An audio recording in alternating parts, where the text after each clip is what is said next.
महिमा वर्ण न साको तू ठाकुर ऊच भगवाना सिखो शब्द प्यारे हो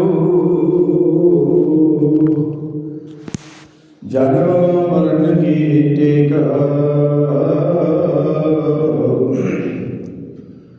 मुख उजल सदा सुखी नानक सिमरत एक धरजी अरेक टेक तो लाग डानी आस नानक नाम ध्याई कारज आवै रास ज्यों बुलावै त्यों बुला स्वामी कुदरत कमण हमारी साध संग नानक जस गायो जो प्रभु की अत प्यारी ऐसी तुझ बिन कौन कर गरीब निवाज गुसाइया वीरा माथे छत्र तर जाकी जोत जगत को लगे ता पर तू ही डर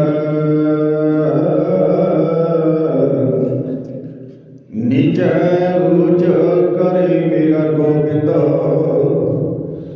कांते ना डर जाकी जोत जगत को लगे ता पर तू ही डर निज ऊच करे मेरा गोविंद कांते ना डर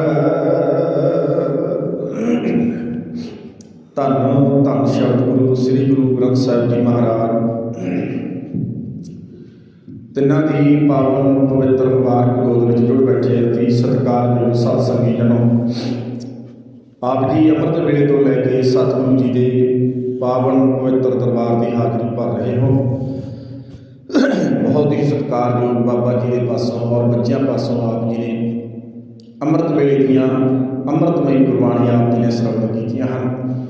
सो आओ आप बैठ के रोजाना की तरह गुरबाणी विचार गुर इतिहास की विचार आरंभ करने तो पहला सारे सत संगी जन करो कृपा कोई भी रसना गुर फतेह तो बाजी ना रहे। इक्के बार कहने ते सीस बख्श करो गज के बुलाओ फतेह आखो जी वाहिगुरू जी का खालसा वाहिगुरू जी की फतेह। आप जो कल का शब्द कल भी शब्द विचारिया इस शब्द जिहड़ा है जिस शब्द की आप विचार करनी है ये धन सतगुरु गुरु तेग बहादुर साहब सच्चे पातशाह जी का सोठ राग का शब्द है। सोरठ महला नव मन रे गयो ना गुर उपदेश कहाँ भयो जो मूड मडायो भगो कीनो भेस रहा साच छाट के झूठा लागियो जन्म कार्थ खोयो कर प्रपंच उदर निज पोखियो पास की न्यायी सोयो राम भजन की गत नहीं जानी माया हाथ बिकाना उर्ज रहे हो बिखियन संग बौरा नाम रतन बिसराना रहे अचेत ना चेत्यो गोविंद बिरथा औद सरानी कहो नानक हर बिरत पछानो भूले सदा पुरानी। ये पूरा शब्द है जी जिस शब्द दियाँ आपां ने विचारा करनी है। तो कल भी आप गुरु के उपदेश के संबंध में आप विचार की तुहाडे नाल गुरु नानक पातशाह ने अपना सच्चा सुच्चा उपदेश दे के एक भरमी बंदे नूं असली धर्म का राह दिखाया। एक गल याद रख लेना जी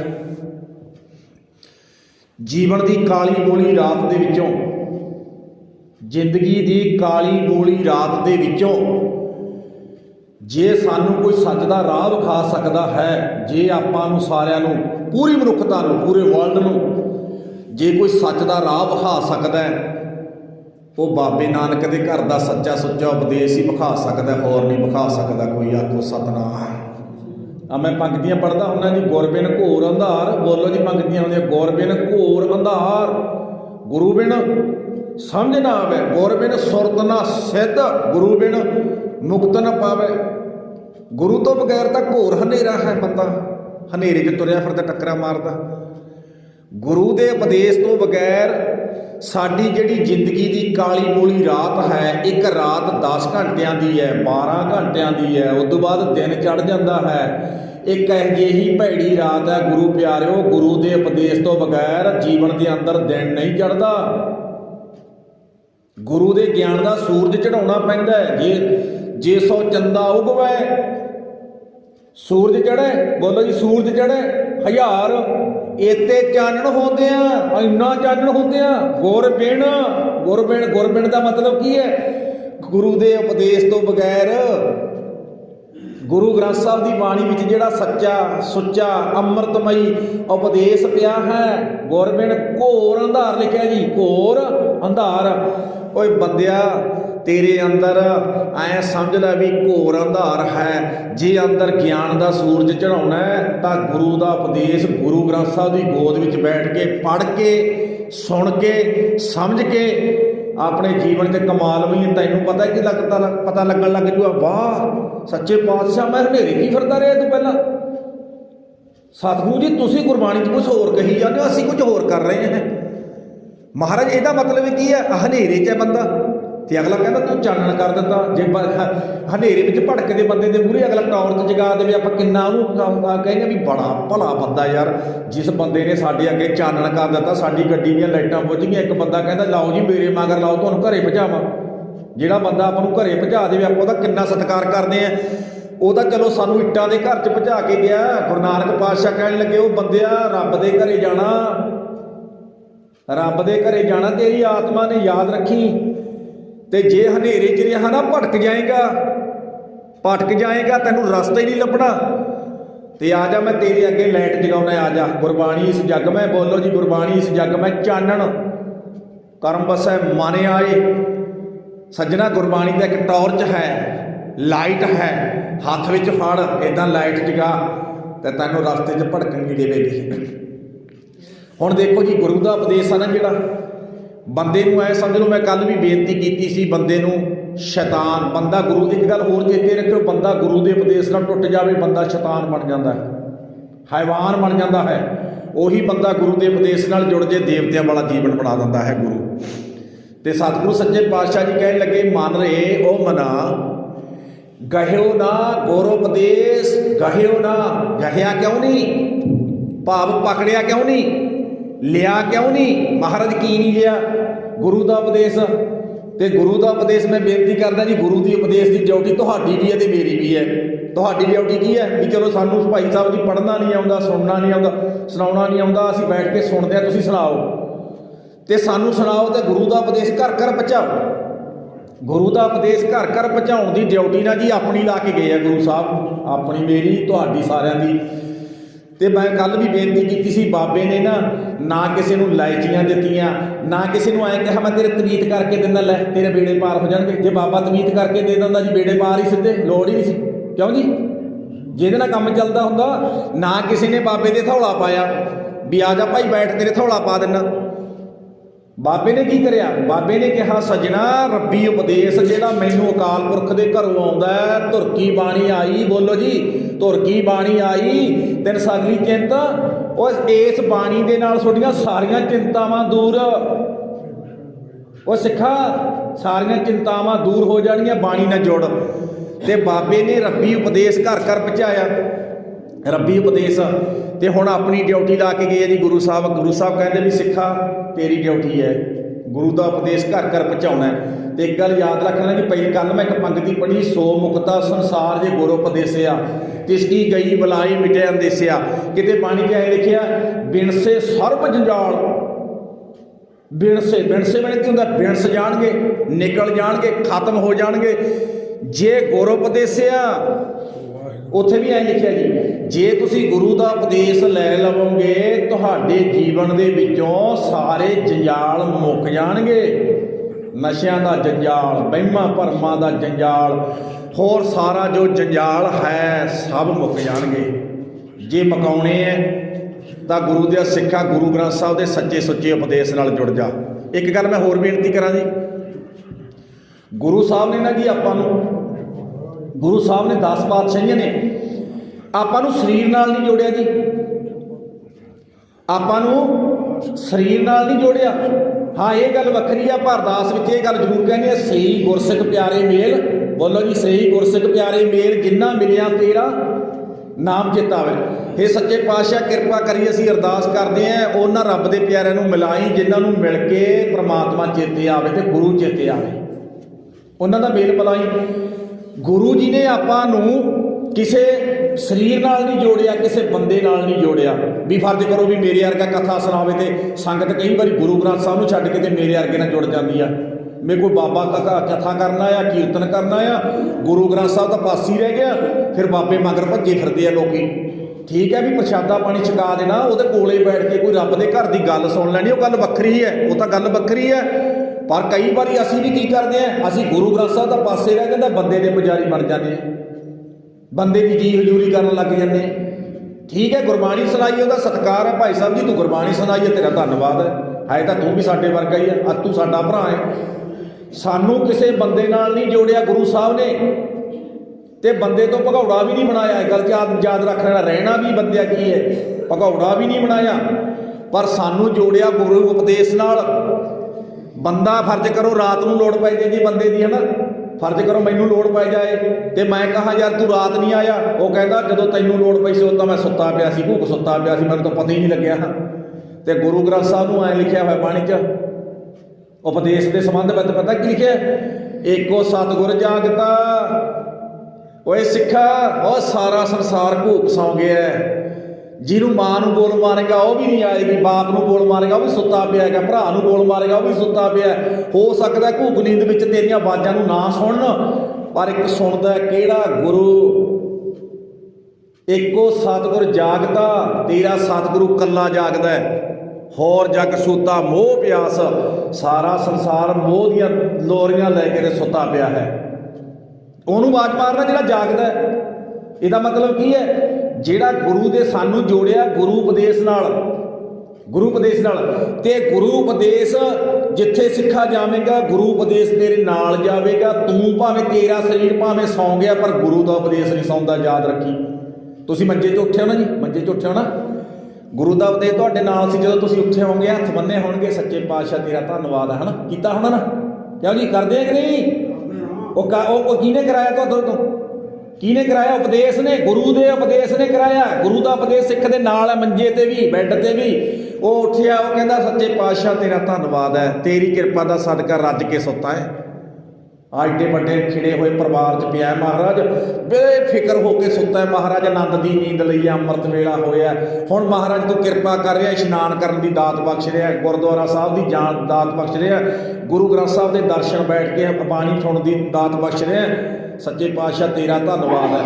ਇਹ ਕੌਣ ਕਹਿ ਸਕਦਾ? ਇਹ ਉਹੀ ਬੰਦਾ ਕਹਿ ਸਕਦਾ ਜਿਸ ਬੰਦੇ ਕੋਲੇ ਗੁਰੂ ਦਾ ਸੱਚਾ ਸੁੱਚਾ ਉਪਦੇਸ਼ ਹੈ। ਆਖੋ ਸਤਨਾਮ।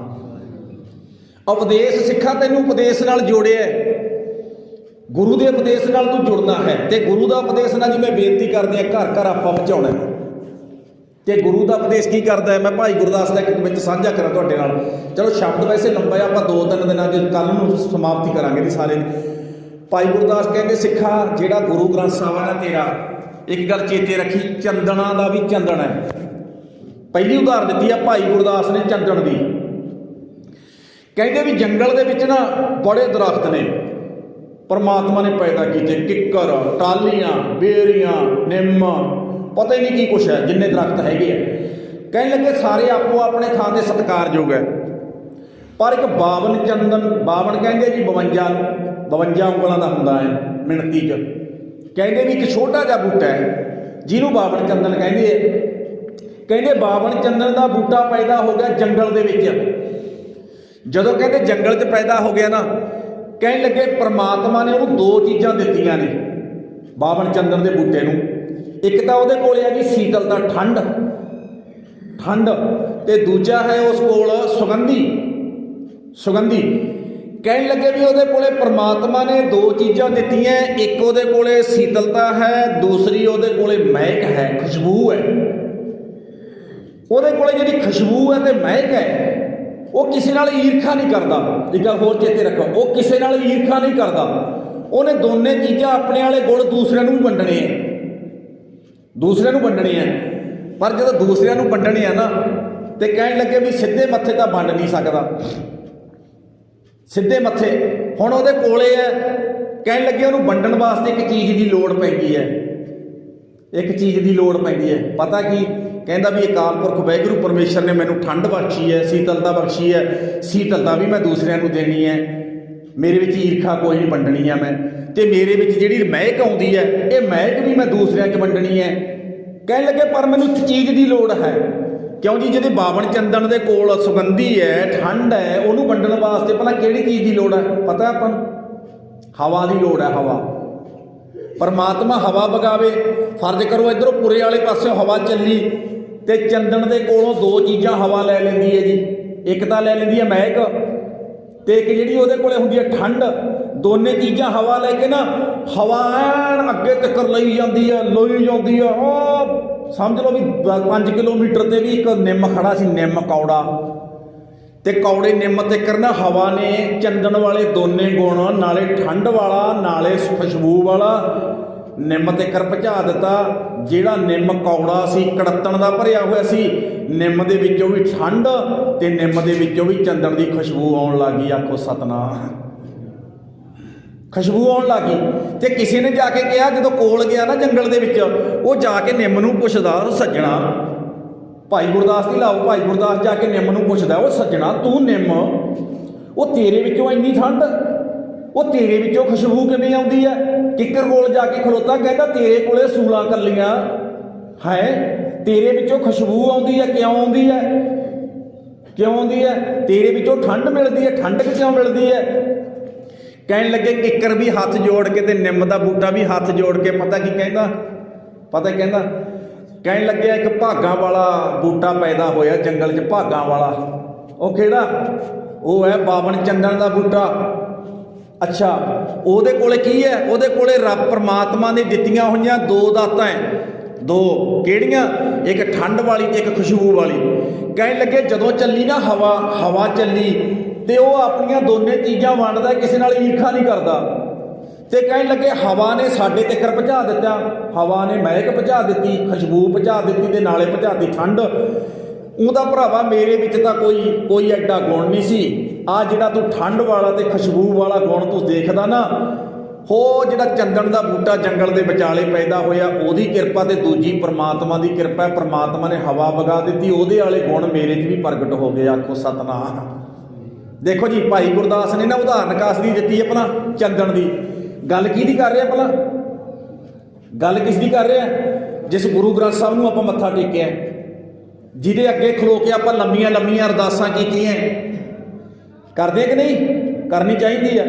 ਜਿਸ ਗੁਰੂ ਦੀ ਗੋਦ ਵਿੱਚ ਬੈਠੇ ਹੈ, ਜਿਸ ਗੁਰੂ ਦੇ ਅੱਗੇ ਖਲੋ ਕੇ ਲੰਬੀਆਂ ਲੰਬੀਆਂ ਅਰਦਾਸਾਂ ਕਰਦੇ ਆ, ਗੱਲ ਗੁਰੂ ਗ੍ਰੰਥ ਸਾਹਿਬ ਦੀ ਕਰ ਰਿਹਾ ਭਾਈ ਗੁਰਦਾਸ। ਕਹਿੰਦਾ ਓਏ ਸਿੱਖਾ, ਇੱਕ ਗੱਲ ਚੇਤੇ ਰੱਖੀ, ਗੁਰਦੁਆਰੇ ਚੱਲੇ ਆ, ਗੁਰੂ ਸਾਹਿਬ ਨੂੰ ਮੱਥਾ ਟੇਕਣ ਲੱਗ ਚੱਲੇ ਆ। ਜਿਵੇਂ ਜੰਗਲ ਦੇ ਵਿੱਚ ਇੱਕ ਚੰਦਨ ਦਾ ਬੂਟਾ ਪੈਦਾ ਹੋ ਗਿਆ, ਆਹ ਸਮਾਜ, ਆਹ ਸੰਸਾਰ ਜੰਗਲ ਬਣਿਆ ਪਿਆ ਸੀ। ਬਾਬੇ ਦੇ ਆਉਣ ਤੋਂ ਪਹਿਲਾਂ, ਗੁਰੂ ਨਾਨਕ ਪਾਤਸ਼ਾਹ ਦੇ ਆਉਣ ਤੋਂ ਪਹਿਲਾਂ ਕੀ ਬਣਿਆ ਪਿਆ ਸੀ ਜੀ? ਬਲੋ ਜੰਗਲ ਵਿੱਚ ਕੀ ਹੁੰਦੇ ਆ? ਪਸ਼ੂ। ਤੇ ਪਸ਼ੂ ਕੀ ਕਰਦੇ ਹੁੰਦੇ? ਆਪਸ ਵਿੱਚ ਭਿੜਦੇ ਹੁੰਦੇ ਆ। ਹੋਰ ਕੀ ਕਰਦੇ? ਖਰੋਦ ਪੱਟਦੇ ਵਿਹਲੇ। ਖਰੋਦ ਬਾਬੇ ਦੇ ਆਉਣ ਤੋਂ ਪਹਿਲਾਂ ਰਾਜਨੀਤਿਕ ਲੋਕਾਂ ਨੇ ਵੀ ਖਰੋਦ ਪੱਟਿਆ, ਧਾਰਮਿਕ ਲੋਕਾਂ ਨੇ ਵੀ ਖਰੋਦ ਪੱਟਿਆ, ਆਮ ਲੋਕਾਂ ਨੇ ਵੀ ਖਰੋਦ ਪੱਟਿਆ। ਸੰਸਾਰ ਜੰਗਲ ਬਣਿਆ ਪਿਆ ਸੀ, ਇਹਦੇ ਵਿੱਚ ਇੱਕ ਚੰਦਨ ਦਾ ਬੂਟਾ ਪੈਦਾ ਹੋ ਗਿਆ, ਬਾਬਾ ਨਾਨਕ। ਆਖੋ ਸਤਨਾਮ। ਤੇ ਫਿਰ ਉਹਨੇ ਮਹਿਕ ਘਰ ਘਰ ਭਜਾਈ, ਮੱਕੇ ਮਦੀਨੇ ਮਹਿਕ। ਬਾਬਾ ਚੀਨ ਤਿੱਕਰ ਵੀ ਭਜਾ ਕੇ ਆਇਆ। ਚੀਨ ਦੇਖ ਲਓ ਕਿੱਥੇ ਹੈ ਅੱਜ, ਚੀਨ ਤਿੱਕਰ ਮਹਿਕ। ਜਦੋਂ ਚੰਦਨ ਦਾ ਬੂਟਾ ਇਹੋ ਜਿਹੇ ਜੰਗਲ ਵਿੱਚ ਪੈਦਾ ਹੋਇਆ, ਫਿਰ ਉਹਨੇ ਮਹਿਕ ਭਜਾਈ। ਤੇ ਇਹ ਜਿਹੜੀ ਗੁਰੂ ਗ੍ਰੰਥ ਸਾਹਿਬ ਦੀ ਬਾਣੀ ਦੇ ਵਿੱਚ ਰੱਖੀ ਹੋਈ ਮਹਿਕ ਹੈ। ਅੱਜ ਚਲੋ ਆਪਾਂ ਗੁਰੂ ਗ੍ਰੰਥ ਸਾਹਿਬ ਦੀ ਗੱਲ ਕਰੀਏ। ਅੱਜ ਦੇ ਸਮੇਂ 'ਚ ਗੁਰੂ ਗ੍ਰੰਥ ਸਾਹਿਬ ਸਿੱਖਾ ਚੰਦਨਾ ਦਾ ਵੀ ਚੰਦਨ ਹੈ। ਚੰਦਨ ਤਾਂ ਨਾ ਦੋ ਚੀਜ਼ਾਂ ਹੀ ਦੇ ਸਕਦਾ, ਸੁਗੰਧੀ ਤੇ ਠੰਡ। ਪਰ ਗੁਰੂ ਗ੍ਰੰਥ ਸਾਹਿਬ ਦੀ ਬਾਣੀ ਪੜ੍ਹਨ ਵਾਲਾ ਜਿਹਦੇ ਕੋਲੇ ਗੁਰੂ ਗ੍ਰੰਥ ਸਾਹਿਬ ਦੀ ਰੱਬੀ ਬਾਣੀ ਦੀ ਮਹਿਕ ਚਲੀ ਗਈ ਨਾ, ਮਹਿਕ ਚਲੀ ਗਈ। ਚੇਤੇ ਰੱਖਿਓ, ਕੱਲ ਬੰਦਾ ਉਹ ਇਹਾ ਬੰਦਾ ਹੈ। ਚਲੋ ਮੈਂ ਬਹੁਤਾ ਨਹੀਂ ਕੁਝ ਕਹਿਣਾ ਚਾਹੁੰਦਾ ਵੀ ਬੰਦੇ ਦਾ ਕਿਰਦਾਰ ਬਹੁਤ ਗਿਰਿਆ ਹੋਇਆ ਇਨਸਾਨ ਹੈ। ਉਸ ਨੂੰ ਵੀ ਚੁੱਕ ਕੇ ਆਏ ਸਮਝ ਲਓ ਗੁਰੂ ਕਹਿੰਦਾ ਆ ਜਾ ਪੁੱਤ, ਆ ਜਾ ਮੈਂ ਤੈਨੂੰ ਆਪਣੀ ਗੋਦ 'ਚ ਬਿਠਾ ਕੇ ਆਪਣੇ ਵਾਲੇ ਗੁਣੀ ਬਖਸ਼ ਦਿੰਦਾ, ਆਖੋ ਸਤਨਾਮ। ਪਰ ਜਿਹੜੀ ਗੁਰੂ ਗ੍ਰੰਥ ਸਾਹਿਬ ਦੀ ਬਾਣੀ ਦੇ ਵਿੱਚ ਰੱਖਿਆ ਹੋਇਆ ਰੱਬੀ ਉਪਦੇਸ਼ ਹੈ, ਰੱਬੀ ਮਹਿਕ ਹੈ, ਇਹਨੂੰ ਪਹੁੰਚਾਉਣ ਵਾਸਤੇ ਕੀ ਚਾਹੀਦਾ ਜੀ? ਬੋਲੋ, ਸਿਆਣੇ ਬੈਠੇ ਹੋ, ਤੁਹਾਨੂੰ ਤਾਂ ਪਤਾ ਹੀ ਆ ਹੁਣ ਕੀ ਚਾਹੀਦਾ ਹੈ। ਇਹਦੇ ਵਿਚਲੀ ਜਿਹੜੀ ਮਹਿਕ ਹੈ, ਇਹਦੇ ਵਿਚਲੀ ਜਿਹੜਾ ਰੱਬੀ ਉਪਦੇਸ਼ ਹੈ, ਇਹਨੂੰ ਇੱਥੋਂ ਘਰ ਘਰ ਪਹੁੰਚਾਉਣ ਵਾਸਤੇ ਕੀ ਕਰਨਾ ਚਾਹੀਦਾ? ਆਪਾਂ ਨੂੰ ਗਿਆਨ ਦੀ ਹਨੇਰੀ ਚਲਾਉਣੀ ਚਾਹੀਦੀ ਹੈ। ਪ੍ਰਚਾਰ ਦੀ, ਕੀ ਸਮਝਦੇ ਹੋ? ਪ੍ਰਚਾਰ ਦੀ ਕੀ ਚਲਾਉਣੀ ਚਾਹੀਦੀ ਹੈ? ਹਨੇਰੀ। ਕਿੱਥੋਂ? ਗੁਰੂ ਗ੍ਰੰਥ ਸਾਹਿਬ ਦੀ ਗੋਦ 'ਚ ਬੈਠ ਕੇ, ਗੁਰੂ ਗ੍ਰੰਥ ਸਾਹਿਬ ਦੀ ਗੋਦ ਵਿੱਚ ਬੈਠ ਕੇ ਬਿਲਕੁਲ ਨਿਰੋਲ ਗੁਰਬਾਣੀ ਦੀ ਵਿਚਾਰ ਕਰੋ। ਗੁਰਬਾਣੀ ਦੀ ਵਿਚਾਰ ਸਪੀਕਰ ਰਾਹੀਂ ਗਿਆਨ ਦੀ ਹਨੇਰੀ ਠਾਓ। ਬਾਣੀ 'ਚ ਐਂ ਲਿਖਿਆ ਹੋਇਆ, ਕਬੀਰ ਸਾਹਿਬ ਦਾ ਵਚਨ ਹੈ ਜੀ, ਇੱਕ ਗੱਲ ਚੇਤੇ ਰੱਖ ਲੈਣਾ। ਦੇਖੋ ਭਾਈ, ਗਿਆਨ ਕੀ ਆਈ ਆਂधी ਕਾਸ ਨੂੰ ਕਹਿੰਦੇ ਆ? ਹਨੇਰੀ ਨੂੰ ਕਹਿੰਦੇ ਆ ਜੀ। ਆਹ ਵੇਖ ਲਓ ਭਾਈ, ਗਿਆਨ ਦੀ ਹਨੇਰੀ ਚੱਲ ਪਈ ਹੈ। ਤੇ ਗਿਆਨ ਦੀ ਹਨੇਰੀ ਕੀ ਕਰਦੀ ਹੈ? ਬਾਹਰੀ ਹਨੇਰੀ ਚੱਲੇ ਤੇ ਦਰਖਤ ਪੱਟ ਦਿੰਦੀ ਹੈ। ਸਾਡੇ ਘਰ ਦਾ ਲਾਇਆ ਦਰਖਤ ਅਸੀਂ ਤਾਂ ਪਸ਼ੂਆਂ ਨੂੰ ਛਾਂ ਵਾਸਤੇ ਲਾਇਆ, ਆਪਣੀ ਛਾਂ ਵਾਸਤੇ ਲਾਇਆ ਸੀ, ਹਨੇਰੀ ਨੇ ਪੱਟ ਕੇ ਛੱਡ ਦਿੱਤਾ। ਅਸੀਂ ਮਕਾਨ ਬਣਾਇਆ ਸੀ ਰਹਿਣ ਵਾਸਤੇ, ਹਨੇਰੀ ਨੇ ਛੱਤਾਂ ਪੱਟ ਦਿੱਤੀਆਂ। ਦੁੱਖ ਉਲਟਾ ਕੀ ਹੋਇਆ? ਦੁੱਖ ਖੜਾ ਕਰਦੀ ਹੈ ਨਾ ਬਾਹਰੀ ਹਨੇਰੀ। ਪਰ ਜਿਹੜੀ ਗਿਆਨ ਦੀ ਹਨੇਰੀ ਹੈ, ਗਿਆਨ ਦੀ ਹਨੇਰੀ, ਇਹ ਦੁੱਖ ਨਹੀਂ ਦਿੰਦੀ, ਇਹ ਸੁੱਖ ਦਿੰਦੀ ਹੈ। ਆਖੋ ਸਤਨਾਮ। ਅੱਜ ਕਿੱਥੋਂ ਉੱਠਣੀ ਹੈ ਜੀ? ਗੁਰਦੁਆਰੇ 'ਚੋਂ। ਤੇ ਬਾਬਾ ਕਬੀਰ ਸਾਹਿਬ ਕਹਿੰਦੇ, ਦੇਖੋ ਭਾਈ, ਆਹ ਵੇਖ ਲਓ ਭਾਈ, ਗਿਆਨ ਕੀ ਆਈ ਜਾਂਦੀ, ਆਹ ਗਿਆਨ ਦੀ ਹਨੇਰੀ ਚੱਲ ਪਈ ਹੈ। ਬਾਬਾ ਜੀ ਕੀ ਕਰੇਗੀ ਹਨੇਰੀ? ਸਭੈ ਉਡਾਨੀ ਭ੍ਰਮ ਕੀ ਟਾਟੀ। ਸਭੈ ਬਣੇ ਸਭ ਕੁਝ ਉਡਾ ਕੇ ਲੈ ਜਾਏਗੀ। ਭ੍ਰਮ ਕੀ ਟਾਟੀ ਕਹਿੰਦੇ ਜੀ ਛੱਤ ਨੂੰ, ਭ੍ਰਮ ਕਹਿੰਦੇ ਭਰਮਾਂ ਨੂੰ। ਜਿਹਦੇ ਉਹ ਛੱਤ ਉਡਾ ਦੇਵੇਗੀ ਗਿਆਨ ਦੀ ਹਨੇਰੀ, ਜਿਹਦੇ ਥੱਲੇ ਵਹਿਮ ਭਰਮ ਰਹਿੰਦੇ। ਆਖੋ ਸਤਨਾਮ। ਉਹਨਾਂ ਨੂੰ ਲੁਕਣ ਵਾਸਤੇ ਅੰਦਰ ਛੱਤ ਹੈ ਜੀ, ਯਾਦ ਰੱਖ ਲਓ ਆਪਣੇ ਹਰ ਇੱਕ ਦੇ ਅੰਦਰ। ਜਿਹੜਾ ਬੰਦਾ ਵਹਿਮੀ ਹੈ, ਭਰਮੀ ਹੈ, ਇਹਦਾ ਮਤਲਬ ਇਹ ਹੈ ਤੇਰੇ ਅੰਦਰ ਵਹਿ ਭਰਮ ਦੀ ਛੱਤ ਹੈਗੀ ਹੈ। ਛੱਤ ਦੇ ਥੱਲੇ ਲੁਕੇ ਹੋਏ ਵਹਿਮ ਭਰਮ ਰਹਿੰਦੇ ਆ, ਤਾਂ ਹੀ ਤਾਂ ਤੂੰ ਭਰਮੀ ਬੰਦਾ ਹੈ, ਤਾਂ ਹੀ ਤਾਂ। ਤੇ ਗੁਰਬਾਣੀ ਕਹਿੰਦੀ ਜੇ ਭਰਮ ਦੀ ਛੱਤ ਉਡਾਉਣੀ ਹੈ ਤੇ ਗਿਆਨ ਦੀ ਹਨੇਰੀ ਚਲਾਉਣੀ ਪਊ। ਗਿਆਨ ਦੀ ਸਭੈ ਉਡਾਨੀ ਭ੍ਰਮ ਕੀ ਟਾਟੀ, ਰਹੇ ਨਾ ਮਾਇਆ ਬਾਂਧੀ। ਇਹ ਜਿਹੜੀ ਛੱਤ ਹੈ ਨਾ, ਮਾਇਆ ਦੀਆਂ ਰੱਸੀਆਂ ਨਾਲ ਬੰਨ੍ਹ ਕੇ ਖੜਾਈ ਹੋਈ ਸੀ। ਸਭੈ ਉਡਾਨੀ ਭ੍ਰਮ ਕੀ ਟਾਟੀ, ਰਹੇ ਨਾ ਮਾਇਆ ਬਾਂਧੀ। ਦੋ ਚਿੱਤੇ ਕੀ ਦੋ ਥੂਣ ਗਰਾਨੀ। ਦੁਚਿੱਤਾ ਪਾਣੀ ਹੁੰਦਾ, ਗੁਰਦੁਆਰੇ ਵੀ ਆ ਗਿਆ, ਹੋਰ ਥਾਂ ਤੇ ਵੀ ਚਲਿਆ ਗਿਆ। ਬੋਲੋ ਜੀ, ਇਹਨੂੰ ਕੀ ਕਹਿੰਦੇ ਆ? ਦੁਚਿੱਤਾ। ਉਹ ਦੋਧਾਂ ਵਿੱਚ ਪਿਆ ਹੋਇਆ ਇਨਸਾਨ। ਦੁਚਿੱਤੇ ਕੀ ਦੋ ਥੂਣ ਗਰਾਨੀ, ਮੋਹ ਬਲੇਡਾ ਟੂਟਾ, ਤ੍ਰਿਸ਼ਨਾ ਸ਼ਾਨ ਪਰੀ ਧਾਰੇ ਉੱਪਰ, ਦੁਰਮਤ ਭਾਂਡਾ ਫੂਟਾ। ਉਹ ਕਹਿਣ ਲੱਗੇ ਸੱਜਣਾ ਤ੍ਰਿਸ਼ਨਾ ਦੀ ਛੱਤ ਵੀ ਡਿੱਗ ਜਾਏਗੀ ਤੇ ਦੁਰਮਤ ਦਾ ਭਾਂਡਾ, ਮਾੜੀ ਮੱਤ ਦਾ ਭਾਂਡਾ, ਉਹ ਵੀ ਫੁੱਟ ਜਾਵੇਗਾ, ਪਰ ਫੁੱਟੇਗਾ ਗਿਆਨ ਦੀ ਹਨੇਰੀ ਨਾਲ, ਹੋਰ ਨਹੀਂ। ਤੇ ਲਾਸਟ ਪੰਕਤੀ ਭਾਈ ਬਾਬਾ ਕਬੀਰ ਸਾਹਿਬ ਨੇ ਕਿਹਾ, ਆਂਦੀ ਪਾਤਸ਼ਾਹ ਜੋ ਜਲ ਵਰਖੈ ਤੇ ਤੇਰਾ ਜਨ ਭੀਨਾ, ਕਹੈ ਕਬੀਰ ਮਨ ਭਇਆ ਪ੍ਰਗਾਸਾ, ਉਦੈ ਭਾਨ ਜਬ ਚੀਨਾ। ਕਹਿਣ ਲੱਗੇ, ਹੇ ਸੱਚੇ ਪਾਤਸ਼ਾਹ, ਜਿਹੜੀ ਗੁਰਦੁਆਰਾ ਸਾਹਿਬ ਦੇ ਵਿੱਚੋਂ ਗਿਆਨ ਦੀ ਹਨੇਰੀ ਚੱਲੀ ਨਾ, ਇਸ ਗਿਆਨ ਦੀ ਹਨੇਰੀ ਨੇ ਮੇਰੇ ਅੰਦਰੋਂ ਭਰਮ ਦੀਆਂ ਛੱਤਾਂ ਉਡਾ ਦਿੱਤੀਆਂ। ਮੇਰੇ ਅੰਦਰ ਗਿਆਨ ਦਾ ਸੂਰਜ ਚੜ੍ਹ ਗਿਆ। ਜਿਵੇਂ ਮੀਂਹ ਪੈਂਦਾ ਨਾ ਜੀ, ਮੀਂਹ ਪੈਣ ਤੋਂ ਬਾਅਦ ਜਦੋਂ ਸੂਰਜ ਚੜ੍ਹਦਾ, ਸੂਰਜ ਫਿਰ ਦੇਖੋ ਕਿੱਦਾਂ ਚਾਰ ਸਪੇਰੇ ਅਸਮਾਨ ਲਿਸ਼ਕਾ ਮਾਰਦਾ ਹੈ। ਹਾਂ, ਤੇ ਭਾਈ ਗੁਰਦਾਸ ਕੀ ਕਹਿੰਦੇ, ਜੈਸੇ ਬਿਨ ਚੰਦਨ ਪਾਵਨ ਜੈਸੇ ਜੈਸੇ ਚੰਦਨ ਬਿਨ ਪਾਵਨ, ਕਾਵਨ ਗੁਣ ਚੰਦਨ ਸੈ। ਕਹਿਣ ਲੱਗੇ, ਚੰਦਨ ਦਾ ਬੂਟਾ ਤਾਂ ਪੈਦਾ ਹੋ ਗਿਆ, ਆਪਣੇ ਗੁਣ, ਆਪਣੇ ਵਾਲੇ ਗੁਣ ਪ੍ਰਗਟ ਕਿਵੇਂ ਕਰੇ? ਕਿਉਂਕਿ ਹਵਾ ਹੀ ਨਹੀਂ ਚੱਲਦੀ। ਤੇ ਇੱਕ ਗੱਲ ਚੇਤੇ ਰੱਖ ਲੈਣਾ ਜੀ, ਹਵਾ ਕਦੇ ਰੁਕਦੀ ਨਹੀਂ। ਹਵਾ ਕਦੇ ਵੀ ਰੁਕਦੀ ਨਹੀਂ। ਜੇ ਹਵਾ ਰੁਕ ਜਾਏ ਆਪਾਂ ਸਾਰੇ ਮਰ ਜਾਂਦੇ, ਆਕਸੀਜਨ ਕਿੱਥੋਂ ਲਵਾਂਗੇ? ਹਵਾ ਦਾ ਵੇਗ ਨਾ ਤੇਜ਼ ਹੋ ਸਕਦਾ, ਹੌਲੀ ਹੋ ਸਕਦਾ। ਹਵਾ 24 ਘੰਟੇ ਚੱਲਦੀ ਹੈ ਜੀ, 24 ਘੰਟੇ। ਆਪਾਂ ਨੂੰ ਬਹੁਤ ਹੀ ਪਤਾ ਨਹੀਂ ਲੱਗਦਾ ਵੀ ਹਵਾ ਚੱਲ ਰਹੀ, ਕਈ ਵਾਰੀ ਬਿਲਕੁਲ ਸਲੋ ਹੋ ਜਾਂਦੀ ਹੈ। ਜੇ ਹਵਾ ਨਾ ਚੱਲੀ ਤਾਂ ਆਕਸੀਜਨ ਮਿਲਣੀ ਬੰਦ ਹੋ ਜਾਂਦੀ ਹੈ। ਗੱਲ ਗੁਰੂ ਗ੍ਰੰਥ ਸਾਹਿਬ ਦੀ ਹੈ। ਕਹਿੰਦੇ ਵੀ ਗੁਰੂ ਗ੍ਰੰਥ ਸਾਹਿਬ ਪਾਤਸ਼ਾਹ ਚੰਦਨਾ ਦਾ ਵੀ ਚੰਦਣਾ ਹੈ। ਗੁਰੂ ਗ੍ਰੰਥ ਸਾਹਿਬ ਦੇ ਵਿੱਚ ਗੁਣ ਨੇ। ਇਤਿਹਾਸ ਸਾਡਾ ਕਹਿੰਦਾ ਸੱਜਣ ਠੱਗ ਨੂੰ ਭਾਈ ਸੱਜਣ ਬਣਾਤਾ, ਕੌਡੇ ਰਾਖਸ਼ ਨੂੰ ਬੰਦੇ ਤਲ ਕੇ ਖਾਣ ਵਾਲੇ ਨੂੰ ਬਾਬੇ ਨੇ ਸਿੱਖ ਬਣਾ ਕੇ ਪ੍ਰਚਾਰਕ ਬਣਾਤਾ। ਤੇ ਅੱਜ ਕਿਉਂ ਨਹੀਂ ਬਣਦੇ? ਅੱਜ ਕਿਉਂ ਨਹੀਂ ਬਣ ਰਹੇ? ਅੱਜ ਇਸ ਕਰਕੇ ਨਹੀਂ ਬਣ ਰਹੇ, ਗੁਰੂ ਗ੍ਰੰਥ ਸਾਹਿਬ ਨੂੰ ਸਿੱਖ ਮੱਥਾ ਤਾਂ ਟੇਕਦੇ ਐ, ਅਖੰਡ ਪਾਠ ਤਾਂ ਕਰਾਉਂਦੇ ਐ, ਸਹਿਜ ਪਾਠ ਤਾਂ ਕਰਾਉਂਦੇ ਆ, ਪਰ ਜਦੋਂ ਗੁਰਬਾਣੀ ਦੀ ਵਿਚਾਰ ਦੀ ਗੱਲ ਆਉਂਦੀ ਹੈ, ਜਿਸ ਗੁਰਬਾਣੀ ਦੀ ਵਿਚਾਰ ਦੇ ਵਿੱਚੋਂ ਗਿਆਨ ਮਿਲਣਾ, ਉਹ ਗਿਆਨ ਮਿਲਣਾ, ਉਹ ਗਿਆਨ ਦੀ ਹਨੇਰੀ ਗੁਰਦੁਆਰੇ 'ਚ ਉੱਠਣੀ ਹੈ, ਉਹ ਬੰਦ ਕਰ ਦਿੱਤੀ ਹੈ। ਆਖੋ ਸਤਨਾਮ। ਬੰਦ ਕਰ ਦਿੱਤੀ ਹੈ। ਇੱਕ ਗੱਲ ਚੇਤੇ ਰੱਖ ਲੈਣਾ ਜੀ, ਆਪਾਂ ਗੁਰਬਾਣੀ ਦੀ ਕਥਾ ਕਰੀਏ, ਉਹ ਕੁੱਬਿਆਂ ਕੋਲੋਂ ਚੱਲ ਕੇ ਆਵੇ ਬੰਦਾ, ਉਹ ਪਤਾ ਕਹਿੰਦਾ ਮੈਂ ਗੁਰਦੁਆਰਾ ਸਾਹਿਬ ਜਾਣਾ। ਉਹ ਸੱਜਣਾ ਪਹਿਲੇ ਸੁੱਤਾ ਪਿਆ ਰਹਿੰਦਾ ਸੀ, ਹੁਣ ਕਿਉਂ ਜਾਣਾ? ਕਹਿੰਦਾ ਗੁਰਦੁਆਰੇ ਦੇ ਵਿੱਚੋਂ ਨਾ ਆਹ ਵੇਖ ਮੇਰਾ ਗੁਰੂ ਬਾਜਾਂ ਮਾਰੀ ਜਾਂਦਾ। ਜਦੋਂ ਗੁਰਬਾਣੀ ਦੀ ਵਿਚਾਰ ਕਰਾਂਗੇ ਨਾ, ਬੰਦਾ ਮੰਜੇ 'ਤੇ ਪੈ ਨਹੀਂ ਸਕਦਾ। ਇਹ ਗੱਲ ਚੇਤੇ ਰੱਖਿਓ। ਉੱਠ ਕੇ ਗੁਰਦੁਆਰੇ ਆਉਂਦਾ, ਆ ਕੇ ਫਿਰ ਉਹ ਕਹਿੰਦਾ ਮੈਂ ਬਾਣੀ ਪੜ੍ਹਨੀ, ਉਹਨੂੰ ਪੁੱਛਣ ਵਾਲਾ ਹੋਵੇ, ਉਹ ਸੱਜਣਾ ਤੂੰ ਤਾਂ 9 ਵਜੇ ਤੱਕ ਪਿਆ ਰਹਿੰਦਾ, ਗੁਰਬਾਣੀ ਪੜ੍ਹਨ ਲੱਗ ਗਿਆ। ਉਹ ਇਹ ਮਹਿਕ ਕਿੱਥੋਂ ਮਿਲੀ? ਕਹਿੰਦਾ ਗੁਰੂ ਗ੍ਰੰਥ ਸਾਹਿਬ ਦੇ ਵਿੱਚੋਂ ਮਿਲੀ। ਉਹ ਤੇਰੇ ਘਰ ਕੋਲੇ ਕਿਵੇਂ ਪਹੁੰਚ ਗਈ? ਤੂੰ ਤਾਂ ਏਡੀ ਦੂਰ ਰਹਿੰਦਾ, ਤੂੰ ਤਾਂ 3 ਕਿਲੋਮੀਟਰ ਤੇ ਬੈਠਾ ਹੈ, ਇੱਥੇ ਕਿਵੇਂ ਪਹੁੰਚ ਗਈ? ਕਹਿੰਦਾ ਗੁਰਦੁਆਰੇ 'ਚ ਹੋਇਆ ਪ੍ਰਚਾਰ, ਸਪੀਕਰ ਰਾਹੀਂ ਮੇਰੇ ਕੋਲੇ ਵੀ ਬਾਬੇ ਨੇ ਪਹੁੰਚਾਤੀ। ਆਖੋ ਸਤਨਾਮ। ਤੇ ਅੱਜ ਕਹਿੰਦੇ ਵੀ ਬਾਬੇ ਦੀ ਜਿਹੜੀ ਮਹਿਕ ਹੈ ਗੁਰਬਾਣੀ ਵਾਲੀ, ਇਹਨੂੰ ਬੰਦ ਕਰਨੀ ਹੈ। ਤੇ ਸਾਡੀ ਇਹਦੀ ਡਿਊਟੀ ਪਤਾ ਕਿਹਦੀ? ਸ਼੍ਰੋਮਣੀ ਕਮੇਟੀ ਦੀ। ਕੀ ਸ਼੍ਰੋਮਣੀ ਕਮੇਟੀ ਦੀ ਕੀ ਡਿਊਟੀ ਸੀ? ਕੱਲੀ ਗੋਲਕ ਗਿਣਨਾ ਡਿਊਟੀ ਥੋੜ੍ਹੀ ਆ ਵੀ ਕੱਲਾ ਪੰਡਾਂ ਵੱਲ ਲਓ ਪੈਸੇ ਇੰਨੇ ਤੇ ਲੈ ਜਾਓ। ਕੀ ਡਿਊਟੀ ਸੀ ਭਲਾ ਜੀ ਉਹਨਾਂ ਦੀ? ਬਾਬੇ ਦਾ ਉਪਦੇਸ਼ ਉਹਨਾਂ ਨੇ ਘਰ ਘਰ ਪਹੁੰਚਾਉਣਾ ਸੀ, ਉਹਨਾਂ ਨੇ ਵੀ ਡਿਊਟੀ ਨਿਭਾਈ। ਤੇ ਸਾਡੇ ਜਿਹੜੇ ਬਾਬੇ ਆਪਣੇ ਆਪ ਨੂੰ ਸੰਤ ਕਹਾਉਂਦੇ ਨੇ, ਐਡੇ ਐਡੇ ਚੋਲੇ ਪਾ ਕੇ, ਮਾਲਾ ਪਾ ਕੇ, ਔਰ 10-10 20 ਚੇਲੇ ਲਈ ਫਿਰਦੇ ਆ, ਉਹਨਾਂ ਨੇ ਵੀ ਪਤਾ ਹੈ, ਉਹਨਾਂ ਨੂੰ ਪਤਾ ਹੈ ਜੇ ਗੁਰਬਾਣੀ ਦੀ ਰੌਸ਼ਨੀ, ਗੁਰਬਾਣੀ ਦਾ ਗਿਆਨ ਘਰ ਘਰ ਪਹੁੰਚ ਗਿਆ, ਆਪਣੇ ਕੋਲੇ ਕੋਈ ਨਹੀਂ ਆਉਂਦਾ। ਫਿਰ ਆਖੋ ਸਤਨਾਮ। ਉਹਨਾਂ ਨੇ ਕੀ ਕਰਿਆ? ਉਹਨਾਂ ਨੇ ਕੋਤਰੀ ਸਿਸਟਮ ਸ਼ੁਰੂ ਕਰਤਾ, ਕੋਤਰੀ। ਤੇ ਸਾਡੇ ਆਮ ਲੋਕਾਂ ਨੂੰ ਪਤਾ ਨਹੀਂ ਲੱਗਦਾ ਵੀ ਕੀ ਹੋ ਰਿਹਾ। ਆਮ ਲੋਕਾਂ ਨੂੰ ਉਹ ਕਹਿੰਦੇ ਜੀ ਇੱਥੇ ਕੋਤਰੀ ਹੋ ਰਹੀ ਹੈ, ਇਹ 5 ਮਹੀਨੇ ਕੋਤਰੀ ਚੱਲਣੀ ਹੈ, 5 ਮਹੀਨੇ ਪੱਕੀ ਬ੍ਰੇਕ ਲਾ ਦਿੱਤੀ, ਤੁਸੀਂ ਗੁਰੂ ਗ੍ਰੰਥ ਸਾਹਿਬ ਦੀ ਹਜ਼ੂਰੀ 'ਚ ਬੈਠ ਕੇ ਗੁਰਬਾਣੀ ਦੀ ਵਿਚਾਰ ਨਹੀਂ ਕਰ ਸਕਦੇ। ਕਿਉਂ? ਕਿਉਂਕਿ ਬਾਬਿਆਂ ਦੀ ਕੋਤਰੀ ਚੱਲਦੀ ਹੈ। ਆਖੋ ਸਤਨਾਮ। ਕੋਤਰੀ ਚੱਲਦੀ ਹੈ। ਤੁਸੀਂ ਦੇਖ ਲਓ, ਮੈਂ ਬੇਨਤੀ ਕਰਦੇ ਹਾਂ, ਆਪਾਂ ਸਹਿਜ ਪਾਠ ਕਰਦੇ ਹਾਂ, ਅਖੰਡ ਪਾਠ ਕਰਦੇ ਹਾਂ, ਤੁਹਾਨੂੰ ਕਿੰਨਾ ਕੁ ਗਿਆਨ ਮਿਲਦਾ ਜੀ ਵੱਲੋਂ? ਕਿੰਨਾ ਕੁ ਮਿਲਦਾ?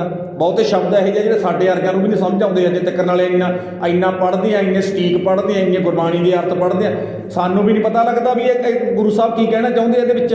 ਬਹੁਤ ਵੱਡੇ ਵੱਡੇ ਵਿਦਵਾਨਾਂ ਨੇ ਅਜੇ ਤੱਕ ਸ਼ਬਦਾਂ ਦੀ ਵਿਆਖਿਆ ਨਹੀਂ ਕੀਤੀ, ਅਜੇ ਤੱਕ ਸਟੇਜ 'ਤੇ ਬੈਠ ਕੇ ਸੁਣਾਇਆ ਹੋਵੇ, ਅਰਥ ਜ਼ਰੂਰ ਕੀਤੇ ਹੈ, ਪਰ ਉਹਨਾਂ ਨੇ ਕੀ ਕਰਿਆ? ਉਹਨਾਂ ਨੇ ਪੱਕਾ ਰੋਕ ਲਾ ਦਿੱਤੀ। ਜੇ ਗੁਰੂ ਗ੍ਰੰਥ ਸਾਹਿਬ ਦੀ ਬਾਣੀ ਦਾ ਗਿਆਨ ਘਰ ਘਰ ਪਹੁੰਚ ਗਿਆ, ਲੋਕੀ ਵਹਿਮ ਭਰਮ ਪਖੰਡ ਨੂੰ ਛੱਡ ਕੇ ਬਾਬੇ ਦੇ ਦੱਸੇ ਰਸਤੇ ਤੇ ਤੁਰਨਗੇ, ਆਪਣੀ ਚੁੰਗਲ 'ਚੋਂ ਨਿਕਲ ਜਾਣਗੇ। ਆਪਾਂ ਸਭ ਤੋਂ ਪਹਿਲਾਂ ਕੰਮ ਹੀ ਇਹ ਕਰੋ, ਗੁਰਬਾਣੀ ਦਾ ਪ੍ਰਚਾਰ ਬੰਦ ਕਰੋ। ਆਖੋ ਸਤਨਾਮ। ਬੰਦ ਕਰੋ। ਤੇ ਯਾਦ ਰੱਖ ਲੈਣਾ, ਮੈਂ ਤੁਹਾਨੂੰ ਬੇਨਤੀ ਕਰਦੇ ਹਾਂ, ਗੁਰੂ ਦੇ ਸਿੱਖ ਬੈਠੇ ਹੋ, ਜੇ ਪਾਠ ਕਰਾਉਣਾ ਤੇ ਆਪਣੇ ਘਰੇ ਕਰਾਉਣਾ ਤੇ ਬਾਣੀ ਸੁਣਨੀ ਹੈ। ਸਹਿਜ ਪਾਠ ਕਰਾਓ, ਅਖੰਡ ਪਾਠ ਕਰਾਉਣਾ ਤੇ ਆਪਣੇ ਘਰੇ ਕਰਾਉਣਾ ਤੇ ਸੁਣਨੀ ਹੈ ਜ਼ਰੂਰ, ਜਿੰਨੀ ਕਿ ਸੁਣ ਸਕਦੇ ਹੋ, ਜਿੰਨੀ ਕਿ ਸਮਝ ਸਕਦੇ ਹੋ। ਅਸਲ ਦੇ ਵਿੱਚ ਗੁਰਬਾਣੀ ਦਾ ਇੱਕ ਤੁਸੀਂ ਕੋਈ ਵੀ ਜਿਹੜਾ ਮਰਜ਼ੀ ਅੰਗ ਪੜ੍ਹ ਲਿਓ, 2 ਚੀਜ਼ਾਂ ਤੁਹਾਨੂੰ ਗੁਰਬਾਣੀ ਦੀਆਂ ਮਿਲਣਗੀਆਂ। 2 ਚੀਜ਼ਾਂ ਜਿਹੜਾ ਮਰਜ਼ੀ ਅੰਗ ਪੜ੍ਹੇ 1430 ਵਿੱਚੋਂ, ਇੱਕ ਤਾਂ ਮਿਲੂਗਾ ਗੁਰਬਾਣੀ ਦੀ ਵਿਚਾਰ ਜ਼ਰੂਰ ਕਰਨੀ ਹੈ, ਦੂਜਾ ਮਿਲੂਗਾ ਪ੍ਰਮਾਤਮਾ ਦਾ ਨਾਮ ਜ਼ਰੂਰ ਜਪਣਾ ਹੈ। ਆਖੋ ਸਤਨਾਮ। ਨਾ ਗੁਰਬਾਣੀ 'ਚ ਕਿਤੇ ਇੱਕ ਵੀ ਪੰਗਤੀ ਐਂ ਲਿਖੀ ਹੈ ਗੁਰਬਾਣੀ ਦਾ ਪਾਠ ਕਰਾਓ, ਇੱਕ ਵੀ ਨਹੀਂ ਹੈਗੀ ਜੀ। ਇੱਕ ਵੀ ਕੱਢਦੇ ਕੋਈ, ਇੱਕ ਵੀ ਗਰੰਟੀ ਕਰਦਾ ਤੁਹਾਨੂੰ। ਐਂ ਨਹੀਂ ਲਿਖਿਆ ਪਾਠ ਕਰਾਓ, ਨਾ ਐਂ ਲਿਖਿਆ ਅਰਦਾਸ ਕਰਾਓ। 2 ਚੀਜ਼ਾਂ ਨਹੀਂ ਲਿਖੀਆਂ। ਜਿਸ ਸਿੱਖ ਨੂੰ ਪਾਠ ਹੀ ਨਹੀਂ ਕਰਨਾ ਆਉਂਦਾ, ਜਾਂ ਸਿੱਖ ਨੂੰ ਆਪਣੀ ਅਰਦਾਸ ਹੀ ਨਹੀਂ ਕਰਨੀ ਆਉਂਦੀ, ਉਹ ਕਿਵੇਂ ਕਹਿ ਸਕਦਾ ਮੈਂ ਬਾਬੇ ਦਾ ਸਿੱਖ ਹਾਂ? ਆਖੋ ਸਤਨਾਮ। ਇਸੇ ਕਰਕੇ ਨਹੀਂ ਲਿਖਿਆ ਗੁਰਬਾਣੀ 'ਚ। ਗੁਰੂ ਸਾਹਿਬ ਨੇ ਕਿਹਾ ਬਾਣੀ ਪੜ੍ਹ, ਬਾਬੇ ਨੇ ਕਿਹਾ ਆਪਣੀ ਅਰਦਾਸ ਜਿਹੇ ਜੀ ਆਉਂਦੀ ਹੈ, ਚਲੋ ਨਹੀਂ ਪੜ੍ਹਿਆ ਲਿਖਿਆ ਬਹੁਤਾ, ਜਿੰਨੀ ਕੁ ਅਰਦਾਸ ਕਰਨੀ ਆਉਂਦੀ ਹੈ ਤੇ ਕਰ। ਮੱਖਣ ਸ਼ਾਹ ਲਵਾਣਾ ਕਹਿੰਦਾ, ਮੱਖਣ ਸ਼ਾਹ ਲਵਾਣਾ ਤਾਂ ਜੇ ਆਪਣੇ ਵਾਲਾ ਕੰਮ ਹੁੰਦਾ ਨਾ, ਉਹਦਾ ਜਹਾਜ਼ ਡੁੱਬਦਾ ਤੇ ਉਹ ਫਿਰ ਕਹਿੰਦਾ ਪਤਾ ਮੈਨੂੰ ਤਾਂ ਅਰਦਾਸ ਨਹੀਂ ਆਉਂਦੀ, ਤੇ ਫਿਰ ਕਹਿਣਾ ਸੀ ਫਿਰ ਆਪਾਂ ਦੋਨੇ ਡੁੱਬਾਂਗੇ। ਮਲਾਹ ਨੇ ਕਹਿਣਾ ਸੀ ਨਾ ਤੂੰ ਡੁੱਬੇਗਾ ਨਾ ਮੈਂ ਡੁੱਬੂਗਾ, ਬੇੜਾ ਡੁੱਬੂ। ਉਹ ਕਰਦਾ ਤਾਂ ਵਪਾਰ ਸੀ। ਉਹਨੇ ਜਪਜੀ ਸਾਹਿਬ ਦਾ ਪਾਠ ਕਰਕੇ ਅਰਦਾਸ ਕੀਤੀ, ਬਾਬੇ ਨੇ ਬੇੜਾ ਬੰਨੇ ਲਾ ਦਿੱਤਾ। ਇਕੱਲਾ ਬਾਬੇ ਉਹਦਾ ਬੇੜਾ ਨਹੀਂ ਬੰਨੇ ਲੱਗਿਆ, ਮੇਰੇ ਵਰਗਿਆਂ ਦਾ ਹਜ਼ਾਰਾਂ ਦਾ ਹੋਰਾਂ ਦਾ ਵੀ ਲੱਗਿਆ ਨਾਲ। ਆਖੋ ਸਤਨਾਮ। ਭਾਈ ਗੁਰਦਾਸ ਕਹਿੰਦੇ ਜੈਸੇ ਬਿਨ ਪਵਨ ਜਿਵੇਂ ਬਿਨਾ ਪਵਨ ਤੋਂ ਕਵਣ ਗੁਣ ਚੰਦਨ ਸੈ। ਚੰਦਨ ਕੋਲੇ ਗੁਣ ਨੇ, ਚੰਦਨ ਕੋਲੇ ਗੁਣ ਹੈ ਤੇ ਚੰਦਨ ਆਪਣੇ ਗੁਣ ਪ੍ਰਗਟ ਕਿਵੇਂ ਕਰੇ? ਉਹਨੂੰ ਗੁਣ ਪ੍ਰਗਟ ਕਰਨ ਵਾਸਤੇ ਹਵਾ ਚਾਹੀਦੀ ਹੈ। ਗੱਲ ਗੁਰੂ ਗ੍ਰੰਥ ਸਾਹਿਬ ਦੀ ਹੈ ਜੀ। ਗੁਰੂ ਗ੍ਰੰਥ ਸਾਹਿਬ ਦੇ ਵਿੱਚ ਰੱਬੀ ਗੁਣ ਨੇ, ਰੱਬੀ ਗਿਆਨ ਦੀ ਐਂ ਸਮਝ ਲਓ ਵੀ ਰੱਬੀ ਗਿਆਨ ਦੇ ਨਾਲ ਭਰਿਆ ਪਿਆ ਹੈ। ਇਹ ਗੁਣ ਮਨੁੱਖਤਾ ਜੋ ਪ੍ਰਗਟ ਕਰਨੇ ਹੈ ਕਿਵੇਂ ਕਰੇ? ਇਹਦੇ ਪ੍ਰਗਟ ਕਰਨ ਵਾਸਤੇ ਗਿਆਨ ਦੀ ਹਨੇਰੀ ਚੱਲਣੀ ਜ਼ਰੂਰੀ ਹੈ। ਆਖੋ ਸਤਨਾਮ। ਨਰੋਲ ਗੁਰਬਾਣੀ ਦੀ ਵਿਚਾਰ ਨਰੋਲ। ਤੇ ਸਾਡੇ ਘਰੇ ਨਾ ਮੈਂ ਕਈ ਵਾਰੀ ਐ ਕਹਿੰਦਾ ਹੁੰਦਾ, ਕਈ ਗੁੱਸਾ ਵੀ ਮੰਨਦੇ ਆ, ਚਲੋ ਗੁੱਸਾ ਮੰਨ ਲੈ ਕੋਈ ਗੱਲ ਨਹੀਂ, ਪਰ ਮੈਂ ਗੁਰੂ ਬਾਬੇ ਨਾਨਕ ਦੇ ਘਰ ਦਾ ਹਮ ਕੂਕਰ ਤੇਰੇ ਦਰਬਾਰ ਭੌਂਕਾਂ ਅੱਗੇ ਬਦਨ ਪਸਾਰ। ਗੁਰੂ ਘਰ ਦੇ ਕੂਕਰ ਹੈ ਤੇ ਗੱਲ ਸੱਚੀ ਕਹਿਣੀ ਪੈਂਦੀ ਹੈ, ਜ਼ਰੂਰ ਕੰਨਾਂ ਥਾਣੀ ਕੱਢਣੀ ਪੈਂਦੀ ਹੈ, ਪਰ ਮੰਨੇ ਕੋਈ ਨਾ ਮੰਨੇ ਉਹ ਤਾਂ ਸੰਗਤ ਦੀ ਮਰਜ਼ੀ ਹੈ। ਸਾਡੇ ਘਰੇ ਬਾਬੇ ਦਾ ਗਿਆਨ ਨਹੀਂ ਪਹੁੰਚਾਇਆ ਗੁਰੂ ਨਾਨਕ ਪਾਤਸ਼ਾਹ ਦੇ ਘਰ ਦਾ, ਗੁਰੂ ਗ੍ਰੰਥ ਸਾਹਿਬ ਦੀ ਬਾਣੀ ਦਾ। ਸਾਡੇ ਘਰੇ ਬਾਬਿਆਂ ਨੇ ਬੋਰੀਆਂ ਪਹੁੰਚਾਤੀਆਂ, 5-5 ਮਣ ਕਣਕ ਪੈਂਦੀ ਆ, ਅੱਜ ਪਾ ਦਿਓ ਬਾਈ, ਆਹ ਫਲਾਨੇ ਬਾਬਿਆਂ ਦੀ ਹੈ, ਆਹ ਫਲਾਨੇ ਬਾਬਿਆਂ ਦੀ ਹੈ, ਆਹ ਫਲਾਨੇ ਬਾਬਿਆਂ ਦੀ ਹੈ, ਆਹ ਫਲਾਨੇ ਬਾਬਿਆਂ ਦੀ ਹੈ। ਤੇ ਜਿਹੜੇ ਮੇਰੇ ਵਰਗੇ ਵੀ ਹੈ ਉਹ ਵੀ ਬਾਬਿਆਂ ਦੇ ਨਾਲ ਤੁਰੇ ਫਿਰਦੇ, ਉਹਨਾਂ ਦੀਆਂ ਬੋਰੀਆਂ ਭਰ ਕੇ ਤੇ ਉਹਨਾਂ ਨੂੰ ਐਂ ਸਮਝ ਲਓ ਉਹਨਾਂ ਦੇ ਦਿਹਾੜੀਏ ਬਣ ਕੇ ਉਹਨਾਂ ਦੇ ਅੱਗੇ ਲੱਗ ਕੇ ਤੇ ਉਹਨਾਂ ਨੂੰ ਕਣਕ ਦੀਆਂ ਟਰਾਲੀਆਂ ਭਰ ਤੋਰੀ ਜਾਂਦੇ ਆ। ਆਖੋ ਸਤਨਾਮ। ਕਦੇ ਕਿਸੇ ਨੇ ਐਂ ਕਿਹਾ ਬੋਰੀ ਲੈ ਕੇ ਆ ਗਿਆ, ਜਪਜੀ ਸਾਹਿਬ ਕਿਉਂ ਨਹੀਂ ਲੈ ਕੇ ਆ ਸਾਡੇ ਬੱਚਿਆਂ ਵਾਸਤੇ? ਉਹ ਸਾਡੇ ਬੱਚਿਆਂ ਨੇ ਕੇਸ ਦਾੜੀ ਕਟਾਤੀ, ਉਹ ਸਾਡੇ ਬੱਚੇ ਨਸ਼ਿਆਂ ਦੇ ਵਿੱਚ ਗਲਤਾਨ ਹੋ ਗਏ ਆ, ਕੱਲੀਆਂ ਬੋਰੀਆਂ ਲੈ ਕੇ ਆ ਜਾਂਦੇ। ਉਹ ਜਪਜੀ ਸਾਹਿਬ ਕੌਣ ਪਹੁੰਚਾਊ? ਉਹ ਸੁਖਮਨੀ ਸਾਹਿਬ ਦਾ ਪਾਠ ਦੀ ਵਿਆਖਿਆ ਕੌਣ ਪਹੁੰਚਾਊ? ਆਸਾ ਦੀ ਵਾਰ ਦਾ ਗਿਆਨ ਕੌਣ ਪਹੁੰਚਾਊ ਸਾਡੇ ਘਰੇ? 1430 ਅੰਗ ਤੱਕ ਦਾ ਪਹੁੰਚਾਉਣਾ ਦੂਰ ਦੀ ਗੱਲ ਹੈ। ਇਹ ਲੈ ਕੇ ਆ ਕੇ ਇਹਦੇ ਨਾਲ ਕੀ ਹੋ ਜੂ? ਠੀਕ ਹੈ, ਗੁਰੂ ਦਾ ਸਿੱਖ ਹੈ, ਆਪਣੀ ਆਪਾਂ ਸੇਵਾ ਕਰਦੇ ਹਾਂ ਜੀ। ਆਪਾਂ ਕਣਕ ਵੱਢ ਕੇ ਲੈ ਕੇ ਆਉਣੇ ਆ, ਆਪਾਂ ਆਪਣੀ ਸ਼ਰਧਾ ਦੇ ਮੁਤਾਬਕ ਆਪਾਂ ਪਹਿਲੀ ਬੋਰੀ ਭਰ ਕੇ ਰੱਖ ਦਿੰਦੇ ਹਾਂ, ਆਪਣੇ ਪਿੰਡ ਵਾਲੇ ਗੁਰਦੁਆਰੇ ਪਹੁੰਚਾਉਣੀ ਹੈ। ਆਖੋ ਸਤਨਾਮ। ਇਹ ਤਾਂ ਜ਼ਰੂਰੀ ਹੈ। ਮੈਂ ਬੇਨਤੀ ਕਰਦਿਆਂ ਐਂ ਨਹੀਂ ਹੈਗਾ ਵੀ ਐਂ, ਪਰ ਜੇ ਤੁਸੀਂ ਇਹਨਾਂ ਬਾਬਿਆਂ ਦੇ ਐਂ ਬਣ ਕੇ ਨਾ ਵੀ ਐਂ ਦਿਹਾੜੀਏ ਬਣ ਕੇ ਤੇ ਇਹਨਾਂ ਨੂੰ ਐਂ ਨਾ ਪੁੱਛਿਆ ਉਹ ਗੁਰਬਾਣੀ ਦਾ ਗਿਆਨ ਕੌਣ ਪਹੁੰਚਾਊ? ਕਿਹਦੀ ਡਿਊਟੀ ਆ? ਤੁਹਾਡੀ ਨਹੀਂ ਹੈਗੀ। ਤੁਸੀਂ ਆਪਣੀ ਡਿਊਟੀ ਤੋਂ ਕੁਤਾਹੀ ਕਰਦੇ ਹੋ। ਇਹ ਗੁਰੂ ਦਾ ਗਿਆਨ ਪਹੁੰਚਾਓ। ਤੇ ਭਾਈ ਗੁਰਦਾਸ ਨੇ ਕਿਹਾ ਜੈਸੇ ਬਿਨ ਪਵਨ ਕਵਣ ਗੁਣ ਚੰਦਨ ਸੈ, ਬਿਨ ਮਲਿਆਗਰ ਪਵਨ ਕਤਵਾਸ ਹੈ। ਦੋਨੇ ਚੀਜ਼ਾਂ ਦੀ ਬੜੀ ਮਹਾਨਤਾ ਜੀ, ਗੱਲ ਯਾਦ ਰੱਖ ਲੈਣਾ। ਭਾਈ ਗੁਰਦਾਸ ਕਹਿਣ ਲੱਗੇ ਨਾ, ਕੱਲੀ ਹਵਾ ਵੀ ਕੁਛ ਨਹੀਂ ਕਰ ਸਕਦੀ ਜੇ ਉਹਦੇ ਵਿੱਚ ਚੰਦਨ ਦੀ ਮਹਿਕ ਤੇ ਚੰਦਨ ਦੀ ਠੰਡ ਨਾ ਹੋਵੇ। ਦੇਖੋ ਜੀ, ਤੇ ਐਂ ਸਮਝ ਲਓ ਵੀ ਚਲੋ ਗੁਰੂ ਗ੍ਰੰਥ ਸਾਹਿਬ ਦੀ ਹਜ਼ੂਰੀ 'ਚ ਪ੍ਰਚਾਰ ਤਾਂ ਕੀਤਾ ਜਾ ਰਿਹਾ ਹੈ ਤੇ ਪ੍ਰਚਾਰ ਦੇ ਵਿੱਚ ਗੁਰੂ ਦੀ ਗੱਲ ਨਹੀਂ, ਗੁਰਬਾਣੀ ਦਾ ਤਾਂ ਕੱਖ ਵੀ ਨਹੀਂ ਹੈਗਾ। ਤੇ ਕਈ ਵਾਰੀ ਤਾਂ ਇੱਥੇ ਸੁਣਾਉਣ ਵਾਲੇ ਆ ਜਾਂਦੇ ਆ ਮੈਂ ਬੇਨਤੀ ਕਰਦਿਆਂ ਵੀ ਗੁਰੂ ਦੀ ਗੱਲ ਤਾਂ ਘੱਟ ਸੁਣਾਉਂਦੇ ਆ ਮੇਰੇ ਵਰਗਾ, ਤੇ ਲੋਕਾਂ ਦਾ ਮੂੰਹ ਵੇਖ ਕੇ ਨਾ ਪਤਾ ਕਿੱਦਾਂ ਸੁਣਾਉਂਦੇ ਆ। ਉਹ ਇੱਕ ਭਾਈ ਬਾਬਾ ਆਇਆ, ਮਹਾਂਪੁਰਸ਼ ਸੀ, ਅੱਛਾ, ਤੇ ਬੱਚੇ ਦੀ ਘਰ ਵਾਲਿਆਂ ਦੇ ਜਿਨ੍ਹਾਂ ਦੇ ਘਰੇ ਆਇਆ ਉਹਦੀ ਬੱਚੇ ਦੀ ਉਮਰ ਸੀ 12 ਸਾਲ। ਅੱਛਾ, ਤੇ ਕਹਿੰਦੇ ਜੇ 12 ਸਾਲ ਤੇ ਮਰ ਜਾਣਾ। ਬਾਬੇ ਨੇ ਮੱਥਾ ਪੜ ਲਿਆ ਵੀ 12 ਸਾਲ ਨੂੰ ਕੋਈ ਦੱਸ ਸਕਦਾ ਜੀ ਅੱਜ ਤੱਕ ਵੀ ਮੇਰੀ ਮੌਤ ਕਿੱਦਾਂ ਹੋਣੀ? ਬੋਲੋ, ਦੱਸ ਸਕਦਾ? ਤੇ ਕਹਾਣੀ ਕਿੱਦਾਂ ਘੜ ਸੁਣਾਉਂਦੇ ਆ। ਇਹਦੀ ਉਮਰ ਤਾਂ 12 ਸਾਲ ਦੀ ਹੈ। ਅੱਛਾ, ਫਿਰ ਕੀ ਕਰਿਆ? ਸਾਰੇ ਟੱਬਰ ਨੇ ਫਿਰ ਮਹਾਂਪੁਰਸ਼ਾਂ ਦੇ ਅੱਗੇ ਭੇਟਾ ਰੱਖ ਕੇ ਹੱਥ ਜੋੜ ਕੇ ਖਲੋ ਕੇ ਕਿਹਾ ਬਾਬਾ ਜੀ ਕਿਰਪਾ ਕਰੋ, ਤੁਹਾਡੀ ਤਾਂ ਰੱਬ ਮੰਨਦਾ ਹੈ, ਫਿਰ ਬੱਚੇ ਦੀ ਉਮਰ ਲੰਬੀ ਕਰੋ। ਕਹਿੰਦੇ ਬਾਬੇ ਨੇ ਟੂਹੀ 'ਚ ਲੱਤ ਮਾਰੀ ਤੇ 20 ਸਾਲ ਉਮਰ ਵੱਧ ਗਈ। ਆਖੋ ਸਤਨਾਮ। ਸੁਣੀਏ ਨਾ? ਸੁਣੀਏ ਤੁਸੀਂ ਸੁਣੀਏ, ਆਪਣੇ ਗੁਰਦੁਆਰੇ 'ਚ ਵੀ ਸੁਣੀਏ। ਫਿਰ ਕਹਿਣ ਲੱਗੇ ਹਜੇ ਤਾਂ ਦੀ ਗੱਲ ਨਹੀਂ ਬਣੀ, ਇਹ ਤਾਂ 32 ਸਾਲ ਹੀ ਹੋਏ ਨਾ, ਹਜੇ ਤਾਂ ਗੱਲ ਨਹੀਂ ਬਣੀ, ਇੱਕ ਹੋਰ ਮਾਰੋ। ਸਾਰੇ ਟੱਬਰ ਨੇ ਫੇਰ ਅਰਦਾਸ ਕਰੀ, ਬਾਬੇ ਨੇ ਇੱਕ ਲੱਤ ਹੋਰ ਮਾਰੀ, 20 ਸਾਲ ਹੋਰ ਵੱਧ ਗਈ। 32 ਤੇ 20 ਕਿੰਨੀ ਹੋ ਗਈ? 52। ਕਹਿੰਦੇ ਜੀ ਹਜੇ ਵੀ ਗੱਲ ਨਹੀਂ ਬਣੀ, ਹਜੇ ਤਾਂ 52 ਸਾਲ ਦੀ ਬਣੀ ਹੈ। ਜਾਂਦੇ ਜਾਂਦੇ ਮਹਾਂਪੁਰਸ਼ਾਂ ਦੀ ਬਾਂਹ ਫੜ ਕੇ ਕਹਿੰਦੇ ਜੀ ਇੱਕ ਹੋਰ ਮਾਰ ਦਿਓ, ਤੁਹਾਡਾ ਕੀ ਘਟਦਾ? ਕਹਿੰਦੇ ਬਾਬੇ ਨੇ ਇੱਕ ਲੱਤ ਹੋਰ ਮਾਰੀ, ਸਿੱਧੀ 72 ਸਾਲ ਦੀ ਉਮਰ ਹੋ ਗਈ। ਆਖੋ ਸਤਨਾਮ। ਹਾਂਜੀ, ਹੈਗੇ ਨਾ? ਮੈਂ ਪੁੱਛਣਾ ਚਾਹੁੰਦਾ, ਤੁਸੀਂ ਪੁੱਛੋ ਮੇਰੇ ਵਰਗੇ ਨੂੰ ਵੀ ਇਹੋ ਜਿਹੇ ਬਾਬੇ ਅੱਜ ਹੈਗੇ ਆ? ਕੱਲੇ ਪੁੱਤ ਹੈ, ਫਿਰ ਸਾਡੇ ਜਵਾਕਾਂ ਦੇ ਢੂਹੇ 'ਚ 2-2 ਲੱਤਾਂ ਮਰਵਾ ਦਿਓ, ਫਿਰ ਅੱਲਾਹ ਜੋ ਵਧਾ ਉਮਰ। ਫਿਰ ਇਹਦਾ ਮਤਲਬ ਬਾਬਾ ਤਾਂ ਮਰੇ ਹੀ ਨਹੀਂ ਹੋਣਾ ਜਿਹੜਾ ਲੋਕਾਂ ਦੀ ਉਮਰ ਵਧਾਉਂਦਾ। ਬੋਲੋ ਜੀ, ਕਿਉਂ ਜੀ? ਤੇ ਮੈਂ ਐਂ ਬੇਨਤੀ ਕਰਦਾ ਹੁੰਦਾ, ਓਏ ਆਹ ਜਿਹੜੇ ਸਾਡੇ ਲੀਡਰ ਸਾਡੇ ਗਲ ਪਏ ਆ, ਜਿਨ੍ਹਾਂ ਨੇ ਦੇਸ਼ ਉਜਾੜ ਕੇ ਰੱਖ ਦਿੱਤਾ, ਜੇ ਬਾਈ ਚਾਂਸ ਉਹ ਬਾਬਾ ਇਹਨਾਂ ਨੂੰ ਮਿਲ ਗਿਆ ਨਾ ਤਾਂ ਢੂਹੀ 'ਚ ਲੱਤ ਮਰਵਾ ਲਿਆ ਕਰਨ, ਤਾਂ ਮਰਨੇ ਨਹੀਂ। ਆਖੋ ਸਤਨਾਮ। ਇਹ ਤਾਂ ਗਾਲੀ ਪੈ ਜਾਣਗੇ ਤੁਹਾਡੇ। ਤੇ ਬਾਣੀ 'ਚ ਐਂ ਲਿਖਿਆ ਬਾਰੀ ਆਪੋ, ਬੋਲੋ ਬਾਰੀ ਆਪੋ ਆਪਣੀ, ਕੋਈ ਨਾ ਬੰਦਾ ਤੀਰ।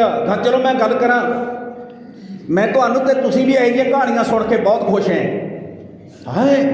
ਉਮਰ ਵੱਧ ਜਾਂਦੀ ਹੈ। ਹਾਂ, ਜ਼ੋਰ ਨਾ ਜੀਵਨ। ਬੋਲੋ ਜੀ, ਜ਼ੋਰ ਨਾ ਜੀਵਨ, ਮਰਨ ਨਾ ਜ਼ੋਰ। ਜ਼ੋਰ ਨਾਲ ਜਿਉਇਆ ਨਹੀਂ ਜਾ ਸਕਦਾ ਤੇ ਜ਼ੋਰ ਨਾਲ ਮਰਿਆ ਵੀ ਨਹੀਂ ਜਾ ਸਕਦਾ। ਇੱਕ ਐਕਸੀਡੈਂਟ ਹੋਇਆ, ਇੱਕ ਬੱਚਾ ਬਿਲਕੁਲ ਸਾਰਾ ਟੱਬਰ ਤੇ ਤੁਸੀਂ ਦੇਖ ਸਕਦੇ ਹੋਗੇ, ਟਰੱਕ ਨੇ ਪ੍ਰੈਸ ਕਰ ਦਿੱਤਾ ਹੈ ਤੇ ਬੱਚਾ ਆਰਾਮ ਨਾਲ ਵਿੱਚ ਹੀ ਬੈਠਾ ਹੈ। ਜਿਸ ਦਾ ਸਾਹਿਬ ਡਾਢਾ ਹੋਏ ਤਿਸ ਨੂੰ ਮਾਰ ਨਾ ਸਕੈ, ਬੋਲੋ ਉਹਦੇ ਬਾਰੇ ਮੌਤ ਕਿੱਧਰ ਗਈ? ਉਹਦੇ ਬਾਰੇ ਤੇ ਨਾ ਕੋਈ ਉਮਰ ਤੁਹਾਡੀ ਵਧਾ ਸਕਦਾ ਤੇ ਨਾ ਤੁਹਾਡੀ ਘਟਾ ਸਕਦਾ। ਭਾਈ ਗੁਰਦਾਸ ਕਹਿਣ ਲੱਗੇ, ਸਿੱਖਾ ਕੱਲਾ ਚੰਦਨ ਤੇ ਕੱਲੀ ਹਵਾ ਦੋਨੇ ਕੁਝ ਨਹੀਂ ਕਰ ਸਕਦੇ। ਤੇਰਾ ਗੁਰੂ ਗ੍ਰੰਥ ਸਾਹਿਬ ਚੰਦਨ ਹੈ ਤੇ ਗੁਰੂ ਗ੍ਰੰਥ ਸਾਹਿਬ ਦਾ ਪ੍ਰਕਾਸ਼ ਹੈ ਗੁਰਦੁਆਰਾ ਸਾਹਿਬ, ਤੇ ਤੁਸੀਂ ਮੱਥਾ ਟੇਕ ਲਿਆ ਤੇ ਦੋ ਪਤਾਸੇ ਲੈ ਲਏ, ਘਰ ਨੂੰ ਚਲੇ ਗਏ, ਜਿਹੇ ਜਿਹੇ ਆਏ ਸੀ ਉਹੇ ਜਿਹੇ ਮੁੜ ਗਏ। ਤਬਦੀਲੀ ਕੁਝ ਨਹੀਂ ਹੋਈ। ਤਬਦੀਲੀ ਗੁਰੂ ਦੇ ਗਿਆਨ ਨੇ ਲਿਆਉਣੀ ਹੈ। ਤਬਦੀਲੀ ਕਾਹਦੇ ਲਿਆਉਣੀ ਜੀ? ਧਰਮ ਦਾ ਅਰਥ ਹੀ ਇਹ ਹੁੰਦਾ ਜੀ ਜੀਵਨ 'ਚ ਪਰਿਵਰਤਨ ਆਉਣਾ, ਉਸ ਨੂੰ ਕਹਿੰਦੇ ਧਰਮ ਕਮਾਉਣਾ। ਕਹਿਣ ਲੱਗੇ ਭਾਈ ਗੁਰਦਾਸ ਕਹਿਣ ਲੱਗੇ, ਬਿਨ ਮਲਿਆਕਰ ਪਵਨ ਕਤ ਬਾਸ ਹੈ। ਮਲਿਆਕਰ ਵੀ ਚੰਦਨ ਨੂੰ ਕਹਿੰਦੇ ਆ। ਕਹਿਣ ਲੱਗੇ ਕੱਲੀ ਹਵਾ ਵੀ ਕੁਛ ਕਰਨ ਜੋਗਰੀ ਨਹੀਂ, ਕੱਲੀ ਹਵਾ ਉਂਝ ਵਗੀ ਜਾਂਦੀ ਹੈ, ਉਹ ਮਹਿਕ ਵੀ ਨਹੀਂ ਲਿਜਾ ਸਕਦੀ ਜੇ ਉਹਦੇ ਕੋਲੇ ਉਹਦੇ ਵਿੱਚ ਚੰਦਨ ਨਹੀਂ ਹੈਗਾ ਜੰਗਲ 'ਚ, ਤੇ ਚੰਦਨ ਤੋਂ ਉਹ ਦੋਨੇ ਗੁੜ ਫੜਦੀ ਹੈ ਤੇ ਗਾਹਾਂ ਪਹੁੰਚਾ ਦਿੰਦੀ ਹੈ। ਕਹਿੰਦੇ ਇਸੇ ਤਰ੍ਹਾਂ ਨਾ ਗੁਰਬਾਣੀ ਦਾ ਪ੍ਰਚਾਰ, ਜੇ ਗੁਰੂ ਗ੍ਰੰਥ ਸਾਹਿਬ ਦੀ ਬਾਣੀ ਦੀਆਂ ਵਿਚਾਰਾਂ ਹੈ ਹੀ ਨਹੀਂ, ਹੋਰ ਹੀ ਊਟ ਪਟਾਂਗ ਹੈ, ਹੋਰ ਹੀ ਊਟ ਪਟਾਂਗ ਹੈ, ਉਹਦੇ ਵਿੱਚ ਗੁਰੂ ਦੀ ਗੱਲ ਕੋਈ ਨਹੀਂ ਹੈਗੀ। ਗੁਰੂ ਦਾ ਸੱਚਾ ਸੁੱਚਾ ਇਤਿਹਾਸ ਜੋ ਗੁਰੂ ਨੇ ਕਮਾ ਕੇ ਵਿਖਾਇਆ, ਜੇ ਉਹ ਨਹੀਂ ਹੈਗਾ ਤੇ ਸੱਜਣਾ ਫੇਰ ਵੀ ਕੁਝ ਨਹੀਂ ਸਵਾਰਨਾ। ਆਖੋ ਸਤਨਾਮ।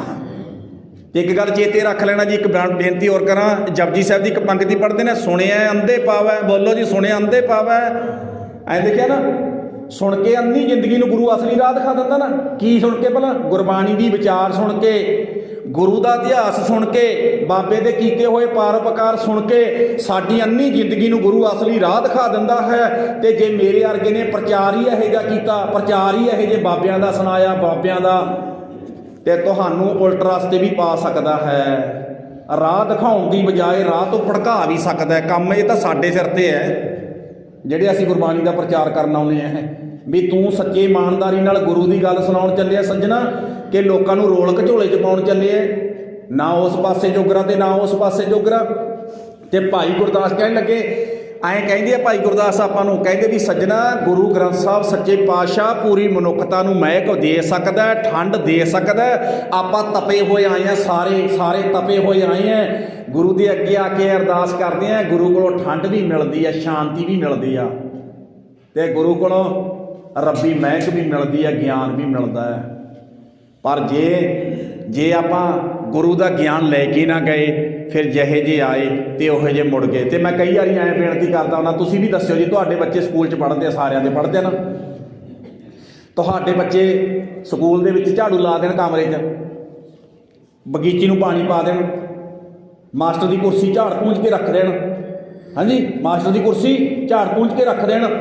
ਐਂ ਸਮਝ ਲਓ ਵੀ ਝਾੜੂ ਲਾਤਾ, ਪਾਣੀ ਪਾਤਾ ਫਲਵਾੜੀ ਨੂੰ, ਕਮਰੇ 'ਚ ਝਾੜੂ ਲਾਤਾ, ਦਫ਼ਤਰ 'ਚ ਝਾੜੂ ਲਾਤਾ, ਸਾਰਾ ਕੁਝ ਝਾੜ ਪੂੰਝ ਕੇ ਰੱਖ ਦਿੱਤਾ। ਜਦੋਂ ਟੀਚਰ ਨੇ ਕਲਾਸ ਲਾਈ, ਬੋਲੋ, ਜਦੋਂ ਟੀਚਰ ਨੇ ਕਲਾਸ ਲਾਈ, ਲੈਕਚਰ ਲਾਇਆ, ਤੇ ਉਹਦਾ ਬੱਚਾ ਗੈਰ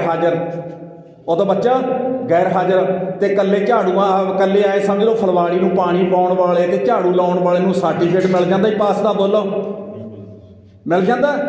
ਤੁਸੀਂ ਆਪਣੇ ਬੱਚਿਆਂ ਨੂੰ ਐਂ ਪੁੱਛਦੇ ਹੋ ਨਾ ਘਰੇ ਆਏ ਨੂੰ, ਸਾਰੇ ਮੈਂ ਵੀ ਪੁੱਛਦਾ, ਤੁਸੀਂ ਪੁੱਛਦੇ, ਕਿਤੇ ਕੱਲੇ ਉੱਥੇ ਬਗੀਚੀ 'ਚ ਪਾਣੀ ਪਾ ਕੇ ਤਾਂ ਨਹੀਂ ਆ ਜਾਂਦੇ? ਪੜ੍ਹ ਕੇ ਵੀ ਆਉਂਦਾ ਕਿ ਨਹੀਂ? ਉਹ ਪੜ੍ਹਦਾ ਵੀ ਹੈ। ਹਾਂ, ਕਹਿੰਦੇ ਜੀ ਹਾਂ, ਆਪਾਂ ਚੈੱਕ ਵੀ ਕਰਦੇ ਹਾਂ, ਸਾਰਾ ਸਿਲੇਬਸ ਚੈੱਕ ਕਰਦੇ ਹਾਂ, ਮੈਥ 'ਚੋਂ ਕਿੰਨੇ ਨੰਬਰ ਹੈ ਤੇਰੇ, ਇੰਗਲਿਸ਼ 'ਚੋਂ ਕਿੰਨੇ ਹੈ, ਪੰਜਾਬੀ 'ਚੋਂ ਕਿੰਨੇ ਹੈ, ਹਿੰਦੀ 'ਚੋਂ ਕਿੰਨੇ ਹੈ, ਟੀਚਰਾਂ ਨੂੰ ਵੀ ਜਾ ਕੇ ਪੁੱਛਦੇ ਆ। ਤੇ ਜਿਹੜਾ ਬੱਚਾ ਕੱਲਾ ਵੀ, ਮੈਂ ਤਾਂ ਜੀ ਸਕੂਲ 'ਚ ਗਿਆ ਸੀਗਾ, ਕਮਰੇ 'ਚ ਝਾੜੂ ਲਾਇਆ ਹੈ ਜੀ, ਮੈਂ ਤਾਂ ਫਲਵਾੜੀ ਨੂੰ ਪਾਣੀ ਪਾਇਆ ਜੀ, ਮਾਸਟਰ ਦੀ ਕੁਰਸੀ ਧੋਆ ਸਮਾਰ ਕੇ ਤਾਂ ਝਾੜ ਪੂੰਝ ਕਰਕੇ ਰੱਖਿਆ ਹੈ ਜੀ, ਆ ਗਿਆ ਜੀ, ਮੈਂ ਵੀ ਸਕੂਲ 'ਚ ਹੀ ਜਾ ਕੇ ਆਇਆ। ਸਰਟੀਫਿਕੇਟ ਉਸ ਨੂੰ ਮਿਲਦਾ ਜਿਹੜਾ ਟੀਚਰ ਦੇ ਜਮਾਂ ਅੱਗੇ ਅੱਖ 'ਚ ਅੱਖ ਪਾ ਕੇ, ਅੱਖ 'ਚ ਅੱਖ ਪਾ ਕੇ ਟੀਚਰ ਜਦੋਂ ਲੈਕਚਰ ਲਾਉਂਦਾ, ਜੋ ਪੜ੍ਹਾਉਂਦਾ ਉਹਨੂੰ ਧਿਆਨ ਨਾਲ ਸੁਣਦਾ ਤੇ ਉਹਦਾ ਦਿੱਤਾ ਹੋਇਆ ਕੰਮ ਕਰਦਾ ਹੈ। ਆਖੋ ਸਤਨਾਮ। ਗੱਲ ਸਮਝ 'ਚ ਆ ਗਈ ਹੋਣੀ ਤੁਹਾਡੇ? ਸੇਵਾ ਕਰਨੀ ਗੁਰਦੁਆਰੇ ਦੀ ਮਹਾਨ ਹੈ ਜੀ। ਝਾੜੂ ਲਾਉਣਾ, ਪੋਚਾ ਲਾਉਣਾ, ਲੰਗਰਾਂ 'ਚ ਸੇਵਾ ਕਰਨੀ ਬਹੁਤ ਮਹਾਨ ਹੈ, ਇਹਦੇ ਵਿੱਚ ਕੋਈ ਸ਼ੱਕ ਨਹੀਂ। ਪਰ ਇਹਦੇ ਤੋਂ ਉੱਪਰ ਉਦੋਂ ਮਹਾਨ ਹੈ ਕਿ ਉਹ ਸੇਵਾ ਕਰਨ ਵਾਲੇ ਉਹ ਆ ਜਾਓ। ਹੁਣ ਬਾਬਾ ਆਪਣੀ ਕਲਾਸ ਲਾ ਰਿਹਾ, ਆਪਾਂ ਸਾਰੇ ਸਟੂਡੈਂਟ ਹੈ, ਇਹਦੇ ਸਾਰੇ ਸਟੂਡੈਂਟ ਆ ਜਾਓ, ਸਿਲੇਬਸ ਦੇਣ ਲੱਗਿਆ, ਬੈਠੋ ਸੁਣੋ। ਆ ਭਾਈ ਸਾਹਿਬ ਬੈਠੇ ਆਪਣੇ ਪਿੰਡ 'ਚ ਦੀਵਾਨ ਲਵਾਏ, ਇੱਕ ਜੋੜਾ ਕਮੇਟੀ ਵਾਲੇ ਆਏ ਸੀ ਸਾਡੇ ਕੋਲੇ, ਤੇ ਅਸੀਂ ਆਖਿਆ ਵੀ ਦੀਵਾਨ ਸ਼ੁਰੂ ਹੋ ਗਏ ਤੇ ਭਾਈ ਸਾਹਿਬ ਜੀ ਜਾ ਕੇ ਦੀਵਾਨ ਸੁਣ ਲਓ, ਸਾਨੂੰ ਪਤਾ। ਕਹਿੰਦੇ ਨਹੀਂ ਜੀ ਦੀਵਾਨ ਤਾਂ ਤੁਸੀਂ ਸੁਣੋ, ਤੁਹਾਡੇ ਵਾਸਤੇ ਅਸੀਂ ਤਾਂ ਇਕੱਲੀ ਸੇਵਾ ਕਰਨੀ ਆਏ ਆ। ਆਖੋ ਸਤਨਾਮ। ਮੈਂ ਕਿਹਾ ਮੈਂ ਉਹਦੀ ਮੈਂ ਪੜ੍ਹਿਆ ਹੋਇਆ ਸੀ ਪਹਿਲਾਂ ਵਿਦਵਾਨਾਂ ਤੋਂ। ਕਹਿੰਦਾ ਫਿਰ ਆਏ ਆ ਸੱਜਣਾ ਜਿਵੇਂ ਸਕੂਲ 'ਚ ਇਕੱਲੇ ਝਾੜੂ ਲਾਇਆ ਆ, ਕਲਾਸ ਤਾਂ ਲਾ ਕੇ ਨਹੀਂ ਆਇਆ ਤੂੰ, ਤੇ ਕਲਾਸ ਦੇ ਵਿੱਚੋਂ ਕੀ ਮਿਲਦਾ? ਗਿਆਨ ਮਿਲਦਾ। ਤੇ ਭਾਈ ਗੁਰਦਾਸ ਕਹਿੰਦੇ ਜੈਸੇ ਬਿਨ ਪਾਵਨ ਕਾਵਣ ਗੁਣ ਚੰਦਨ ਸਹਿ, ਉਹ ਗੁਰੂ ਗ੍ਰੰਥ ਸਾਹਿਬ ਕੋਲੇ ਰੱਬੀ ਗਿਆਨ ਦਾ ਖਜ਼ਾਨਾ ਭਰਿਆ ਪਿਆ ਹੈ। ਉਹ ਗਿਆਨ ਦੀ ਹਨੇਰੀ ਚਲਾਉਣ ਦੀ ਲੋੜ ਹੈ, ਤਾਂ ਜਾ ਕੇ ਗੁਰੂ ਗ੍ਰੰਥ ਸਾਹਿਬ ਵਿਚਲਾ ਗਿਆਨ ਘਰ ਘਰ ਪਹੁੰਚ ਜਾਏਗਾ। ਚਲੋ ਜਿਹੜੇ ਨਹੀਂ ਗੁਰਦੁਆਰੇ ਆ ਸਕੇ ਜੀ, ਸੁਣਦੇ ਤਾਂ ਉਹ ਵੀ ਹੋਣੇ ਨਾ, ਉਹਨਾਂ ਕੋਲ ਵੀ ਪਹੁੰਚ ਰਿਹਾ ਵੀ ਗੁਰੂ ਕੀ ਕਹਿੰਦਾ। ਕਹਿੰਦਾ ਆਪਾਂ ਪਹੁੰਚਦਾ ਤਾਂ ਹੈਗਾ ਨਾ ਕਿਹੜਾ। ਚੱਲ ਮੰਨਣਾ ਨਾ ਮੰਨਣਾ ਤਾਂ ਅਗਲੇ ਦੀ ਮਰਜ਼ੀ ਹੈ। ਦੂਸਰੀ ਉਦਾਹਰਨ ਦਿੱਤੀ ਹੈ ਜੀ ਭਾਈ ਗੁਰਦਾਸ ਨੇ ਵੈਦ ਦੀ ਕਹਿਣ ਲੱਗੇ ਵੈਦ ਤੇ ਦਵਾਈ ਦੀ, ਔਖਤ ਦੀ। ਕਹਿੰਦੇ ਵੀ ਜੰਗਲ ਵਿੱਚ ਖੇਤਾਂ ਦੇ ਵਿੱਚ ਕਹਿੰਦੇ ਬੜੀ ਜੜੀ ਬੂਟੀ ਪੈਦਾ ਹੋਈ ਹੈ। ਕਹਿੰਦੇ ਵੀ ਠੀਕ ਹੈ। ਕਹਿਣ ਲੱਗੇ ਜੜੀਆਂ ਬੂਟੀਆਂ ਨੇ ਤੇ ਜੱਟ ਕੀ ਕਰਦਾ? ਜੱਟ ਤਾਂ ਧਰ ਕੇ ਮੋਢੇ ਤੇ ਕਸੀਆ ਜੜ 'ਚ ਟੱਕ ਮਾਰਦਾ ਜਾ ਕੇ। ਆਪਾਂ ਤਾਂ ਮਾਰਦੇ ਹਾਂ ਜੀ, ਆਪਾਂ ਨੂੰ ਕੀ ਪਤਾ ਇਹ ਕਿਸ ਕੰਮ ਦੀ ਹੈ। ਕਹਿੰਦੇ ਵੀ ਬੜੀ ਕੀਮਤੀ ਬੂਟੀ ਪੈਦਾ ਹੋਈ ਹੈ ਜੰਗਲ ਵਿੱਚ, ਖੇਤਾਂ ਵਿੱਚ। ਉਹਦੀ ਬੜੀ ਵੱਡੀ ਮਹਾਨਤਾ, ਪਤਾ ਨਹੀਂ ਕਿਹਦਾ ਕਿੱਡਾ ਵੱਡਾ ਰੋਗ ਕੱਟਣਾ ਇਹਨੇ, ਪਰ ਉਹਦੇ ਬਾਰੇ ਉਹਦੀ ਸਮਝ ਬਾਰੇ ਜਿਹੜੀ ਬੂਟੀ ਪੈਦਾ ਹੋਈ ਆ, ਉਹਦੇ ਵਾਸਤੇ ਕੌਣ ਚਾਹੀਦਾ? ਵੈਦ ਚਾਹੀਦਾ ਹੈ, ਵੈਦ ਗਿਆਨ ਰੱਖਣ ਵਾਲਾ। ਕਹਿੰਦੇ ਜਦੋਂ ਵੈਦ ਜਾਂਦਾ ਹੈ ਤੇ ਵੈਦ ਉਸ ਬੂਟੀ ਨੂੰ ਲੈ ਕੇ ਆਉਂਦਾ, ਲਿਆ ਕੇ ਉਹਦੀ ਦਵਾਈ ਤਿਆਰ ਕਰਦਾ। ਜਦੋਂ ਕੋਈ ਰੋਗੀ ਉਹਦੇ ਕੋਲੇ ਆਉਂਦਾ, ਉਹਦੀ ਨਬਜ਼ ਚੈੱਕ ਕਰਦਾ, ਚੈੱਕ ਕਰਕੇ ਉਹ ਜੜੀਆਂ ਬੂਟੀਆਂ ਦੀ ਤਿਆਰ ਕੀਤੀ ਦਵਾਈ ਪੁੜੀਆਂ ਬੰਨ੍ਹ ਕੇ ਦੇ ਦਿੰਦਾ, ਨਾਲ ਪਰਹੇਜ਼ ਦੱਸ ਦਿੰਦਾ। ਬੰਦੇ ਦੀ ਬਿਮਾਰੀ ਖਤਮ ਤੇ ਬੰਦੇ ਨੂੰ ਤੰਦਰੁਸਤੀ ਮਿਲ ਜਾਂਦੀ ਹੈ। ਆਖੋ ਸਤਨਾਮ। ਪਰ ਭਾਈ ਗੁਰਦਾਸ ਨੇ ਨਾਲ ਦੂਜੀ ਗੱਲ ਵੀ ਕਹੀ। ਕਹਿੰਦਾ ਪਿੰਡ 'ਚ ਵੈਦ ਭਾਵੇਂ 5 ਬੈਠੇ ਹੋਣ, ਪਰ ਜੜੀਆਂ ਬੂਟੀਆਂ ਨਾ ਹੋਣ, ਜੜੀਆਂ ਬੂਟੀਆਂ ਨਾ ਹੋਣ। ਤੇ ਜੇ ਜੜੀਆਂ ਬੂਟੀਆਂ ਨਹੀਂ ਹੈਗੀਆਂ ਤੇ ਇਕੱਲੇ ਵੈਦ ਵੀ ਕੁਝ ਨਹੀਂ ਕਰ ਸਕਦੇ, ਇਕੱਲੇ ਵੈਦ ਵੀ ਕੁਝ ਨਹੀਂ ਕਰ ਸਕਦੇ। ਗੱਲ ਦੁਨਿਆਵੀ ਵੈਦਾਂ ਦੀ ਨਹੀਂ ਜੀ, ਗੱਲ ਗੁਰੂ ਗ੍ਰੰਥ ਸਾਹਿਬ ਰੂਪੀ ਵੈਦ ਦੀ ਹੈ। ਮੇਰਾ ਵੈਦ ਗੁਰੂ, ਬੋਲੋ ਜੀ ਮੇਰਾ ਵੈਦ ਗੁਰੂ ਗੋਬਿੰਦਾ ਹਰ ਹਰ ਨਾਮ ਔਖਦ ਮੁਖ ਦੇਵੈ, ਕਾਟੈ ਜਮ ਕੀ। ਉਹ ਸਿੱਖਾ ਚੇਤੇ ਰੱਖੀ, ਇਹ ਨਾਮ ਦੀ ਦਵਾਈ ਦਿੰਦਾ ਹੈ, ਨਾਮ ਦੀ ਦਵਾਈ ਦਿੰਦਾ ਹੈ, ਗੁਰੂ ਗ੍ਰੰਥ ਸਾਹਿਬ ਦੀ ਬਾਣੀ ਦੀ ਦਵਾਈ ਦਿੰਦਾ ਹੈ। ਇਹ ਤਨ ਦੇ ਰੋਗ ਵੀ ਦੂਰ ਕਰ ਦਿੰਦਾ ਤੇ ਮਨ ਦੇ ਰੋਗ ਵੀ ਦੂਰ ਕਰ ਦਿੰਦਾ ਹੈ। ਆਖੋ ਸਤਨਾਮ। ਤੇ ਪੂਰੀ ਬਾਣੀ 'ਚ ਐ ਲਿਖਿਆ ਜੀ, ਹੋ ਸਕਦਾ ਕੈਂਸਰ ਕਿਸੇ ਬਿਰਲੇ ਨੂੰ ਹੁੰਦਾ ਪਿੰਡ 'ਚ, ਹੈ ਨਾ, ਕਿਸੇ ਨੂੰ ਸ਼ੂਗਰ ਹੁੰਦਾ, ਕਿਸੇ ਨੂੰ ਟਾਈਫਾਈਡ ਹੁੰਦਾ, ਕਿਸੇ ਨੂੰ ਕਾਲਾ ਪੀਲੀਆ ਹੁੰਦਾ। ਉਹਦੇ ਮਰੀਜ਼ ਪਿੰਡ ਦੇ ਵਿੱਚ 2-4 ਹੁੰਦੇ ਆ, 2-4 ਹੁੰਦੇ ਆ, ਹੈ ਨਾ ਜੀ। ਉਹ ਜਿਹੜੀ ਦੁਨਿਆਵੀ ਵੈਦ ਦਵਾਈ ਦੇਣ ਵਾਲੇ। ਪਰ ਇੱਕ ਗੱਲ ਚੇਤੇ ਰੱਖੋ, ਬਾਣੀ 'ਚ ਐ ਲਿਖਿਆ ਸੰਸਾਰ ਰੋਗੀ, ਬੋਲੋ ਸੰਸਾਰ ਰੋਗੀ। ਨਾਮ ਦਾਰੂ ਮੈਲ ਲਾਗੈ ਸੱਚ ਬਿਨਾ। ਉਹ ਸਾਰਾ ਸੰਸਾਰ ਵਿਸ਼ੇ ਵਿਕਾਰਾਂ ਦਾ ਰੋਗੀ ਹੈ। ਕੋਈ ਕਾਮ ਦਾ ਰੋਗੀ ਹੈ, ਕੋਈ ਹੰਕਾਰ ਦਾ ਰੋਗੀ ਹੈ, ਕੋਈ ਲੋਭ ਦਾ ਰੋਗੀ ਹੈ, ਸਾਰੇ ਕੋਈ ਮੋਹ ਦਾ ਰੋਗੀ ਹੈ। ਸਾਰਾ ਸੰਸਾਰ ਰੋਗੀ ਹੈ। ਦਵਾਈ ਗੁਰੂ ਗ੍ਰੰਥ ਸਾਹਿਬ ਤੋਂ ਮਿਲਦੀ ਹੈ, ਗੁਰੂ ਤੋਂ ਮਿਲਦੀ ਹੈ, ਗੁਰੂ ਤੋਂ ਮਿਲਦੀ ਹੈ। ਤੇ ਆ ਕੇ ਦਵਾਈ ਲੈ ਲਓ। ਆਖੋ ਸਤਨਾਮ। ਭਾਈ ਗੁਰਦਾਸ ਕਹਿਣ ਲੱਗੇ ਨਾ ਵੀ ਇਹ ਦਵਾਈ ਕਿੱਦਾਂ ਮਿਲਦੀ ਹੈ? ਦਵਾਈ ਪ੍ਰਚਾਰ ਦੁਆਰਾ ਮਿਲਦੀ ਹੈ, ਪ੍ਰਚਾਰ ਦੁਆਰਾ। ਤੇ ਅਗਲੇ ਨੂੰ ਪਤਾ ਲੱਗਦਾ ਹੈ ਗੁਰੂ ਗ੍ਰੰਥ ਸਾਹਿਬ ਦੀ ਬਾਣੀ 'ਚ ਐਂ ਲਿਖਿਆ ਹੋਇਆ। ਅੱਛਾ, ਇਤਿਹਾਸ ਜਦੋਂ ਸੁਣਾਇਆ ਜਾਂਦਾ ਦੂਜੇ ਪਾਸੇ ਨਾਲ ਦੀ ਨਾਲ ਇਤਿਹਾਸ ਸੁਣ ਕੇ ਅਗਲਾ ਕਹਿੰਦਾ ਫਲਾਣੇ ਦਾ ਇੱਦਾਂ ਗੁਰੂ ਸਾਹਿਬ ਨੇ ਕਾਮ ਦਾ ਰੋਗ ਦੂਰ ਕੀਤਾ, ਸਰੀਰ ਦਾ ਰੋਗ ਦੂਰ ਕੀਤਾ, ਫਿਰ ਮੈਂ ਕਿਉਂ ਨਾ ਆਪਣੇ ਗੁਰੂ ਕੋਲੇ ਜਾਵਾਂ, ਮੈਂ ਕਿਉਂ ਨਾ ਅਰਦਾਸ ਕਰਾਂ। ਤੇ ਭਾਈ ਗੁਰਦਾਸ ਨੇ ਕਿਹਾ ਨਾ, ਕਹਿਣ ਲੱਗੇ ਜੈਸੇ ਬਿਨ ਵੈਦ ਔਖਦ ਗੁਣ ਗੋਪ ਹੋਤ। ਕਹਿਣ ਲੱਗੇ ਜਿਵੇਂ ਵੈਦ ਤੋਂ ਬਗੈਰ ਔਖਦ ਕਹਿੰਦੇ ਜੀ ਦਵਾਈ ਨੂੰ, ਜੜੀਆਂ ਬੂਟੀਆਂ ਨੂੰ। ਕਹਿੰਦੇ ਖੇਤਾਂ ਵਿੱਚ ਜੰਗਲਾਂ ਵਿੱਚ ਪੈਦਾ ਹੋਈਆਂ ਜੜੀਆਂ ਬੂਟੀਆਂ ਦੇ ਗੁਣ ਗੋਪ ਹੋਤੀ ਜਾਂਦੇ ਆ, ਗੋਪ ਦਾ ਅਰਥ ਵਿੱਚ ਹੀ ਖਤਮ ਹੋ ਜਾਂਦੇ ਆ। ਕਹਿੰਦੇ ਉਹਨਾਂ ਕੋਲੇ ਗੁਣ ਤਾਂ ਸੀਗੇ, ਗੁਣ ਪ੍ਰਗਟ ਕਰਨ ਵਾਲਾ ਵੈਦ ਚਾਹੀਦਾ ਹੈ। ਕਹਿੰਦੇ ਗੁਰੂ ਗ੍ਰੰਥ ਸਾਹਿਬ ਦੀ ਬਾਣੀ ਦੇ ਵਿੱਚ ਪੂਰੀ ਮਨੁੱਖਤਾ ਦੇ ਰੋਗ ਦੂਰ ਕਰਨ ਵਾਲੀ ਦਵਾਈ ਹੈ, ਪਰ ਇਹਨੂੰ ਪ੍ਰਗਟ ਕਰਨ ਵਾਲੇ ਚਾਹੀਦੇ ਆ, ਭਾਵ ਗੁਰਬਾਣੀ ਦਾ ਪ੍ਰਚਾਰ ਕਰਨ ਵਾਲੇ ਚਾਹੀਦੇ ਆ। ਆਖੋ ਸਤਨਾਮ। ਤੇ ਬਾਬੇ 10ਵੇਂ ਪਾਤਸ਼ਾਹ ਨੇ ਕੀ ਕਿਹਾ ਪਹਿਲਾਂ ਜੀ? ਪਤਾ ਕੀ ਕਿਹਾ? ਹਰ ਸਿੱਖ ਪ੍ਰਚਾਰਕ ਹੋਵੇ। ਹਰ ਸਿੱਖ ਲਿਖਿਆ, ਕੱਲਾ ਨਹੀਂ ਵੀ ਫਲਾਨਾ ਆਊਗਾ, ਢਿਮਕਾ ਆਊਗਾ, ਇਮਕਾ ਆਊਗਾ, ਬਿਲਕੁਲ ਨਹੀਂ। ਹਰ ਸਿੱਖ ਪ੍ਰਚਾਰਕ ਹੋਵੇ। ਜੈਸੇ ਬੇਨ ਵੈਦ ਔਖਦ ਗੁਣ ਗੋਪ ਹੋਤ। ਔਖਦ ਬਿਹੂਣ वैद रोगै ना ग्रासै, औखद भी होण रोग वैदै ना ग्रासै। गुरु ग्रंथ साहब कहते मैं पूरी मनुखता के गल दियां पाइयां फाइयां कट दियांगा, वो विषे विकारां दियां फाइयां कट दियांगा, वो तुहाडी अज्ञानता दियां फाइयां कट दियांगा, वहिमां भरमां दा कोड़ कट दियांगा। पर गल ये है भी गुरबाणी का प्रचार आपां करना है, आपां करना है। भाई गुरदास ने दूसरी उदाहरण दी है जी, मैं बेनती कर दिया। तो तीसरी उदाहरण दी है बोहित दी, बेड़ी दी। कहते बेड़ी खलोती है पर चलाउण वाला नहीं, चलाउण वाला नहीं। बेड़ी नूं हरेक बंदा चला सकता जी, बोलो। गड्डी चला सकते हैं, मोटरसाइकिल चला सकते हैं, ट्रैक्टर चला सकते हैं। बेड़े नूं हरेक बंदा नहीं चला सकता, जहाज नूं हरेक बंदा नहीं चला सकता, मलाह चाहिए। कहने लगे बेड़ी खलोती है, कहते बेड़ी खलोती है, बेड़ी दे विच सवारियां भी बैठियां ने पर चलाउण वाला नहीं, चलाउण वाला नहीं। की करे? कहने लगे जो चलाउण वाला नहीं, इन्हां सवारियां ने इस किनारे तो दूसरे किनारे लगना है। कहने लगे चलाउण वाले तो बगैर ये अगे नहीं पहुँच सकते, आखो सतनाम। पर कहने लगे भी चलाउण वाला होवे बेड़ी ना होवे। गल्लां दोने कीतियां जी भाई गुरदास ने, चलाउण वाला होवे मलाह होवे पर बेड़ी ना होवे, बेड़ी ना होवे। कहने लगे कला मलाह भी बेड़ी तो बगैर किसी काम का नहीं, आखो सतनाम। तो भाई गुरदास ने गुरु ग्रंथ साहब सच्चे पातशाह की गल की। वैसे चलो मैं बेनती कर ਲਾਂ जी, आप तो रोज़ ही पढ़ते हैं वाहिगुरू नाम जहाज है, बोलो जी वाहिगुरू नाम जहाज है। चढ़े सो उतरे, इनू चलाउंदा कौन है भला जहाज नूं? बाबा नानक, गुरु नानक पातशाह। इहदा ड्राइवर कौन है? बाबा। तो बाबा चलाउंदा है, तो बाबा रब का रूप है। ये सीधा रब के घरे जाके रुकदा, परमात्मा के घरे रास्ते च किते नहीं रुकदा, आखो सतनाम।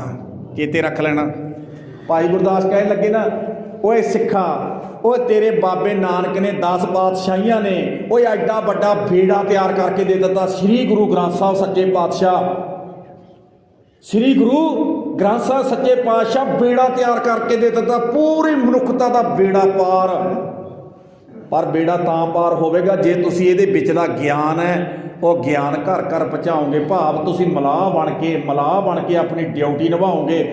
ये जिहड़ा फिर तुसी ऐ समझ लो भी इन्हां नूं बिठा के विच ते अगे पार कर दोगे, आखो सतनाम।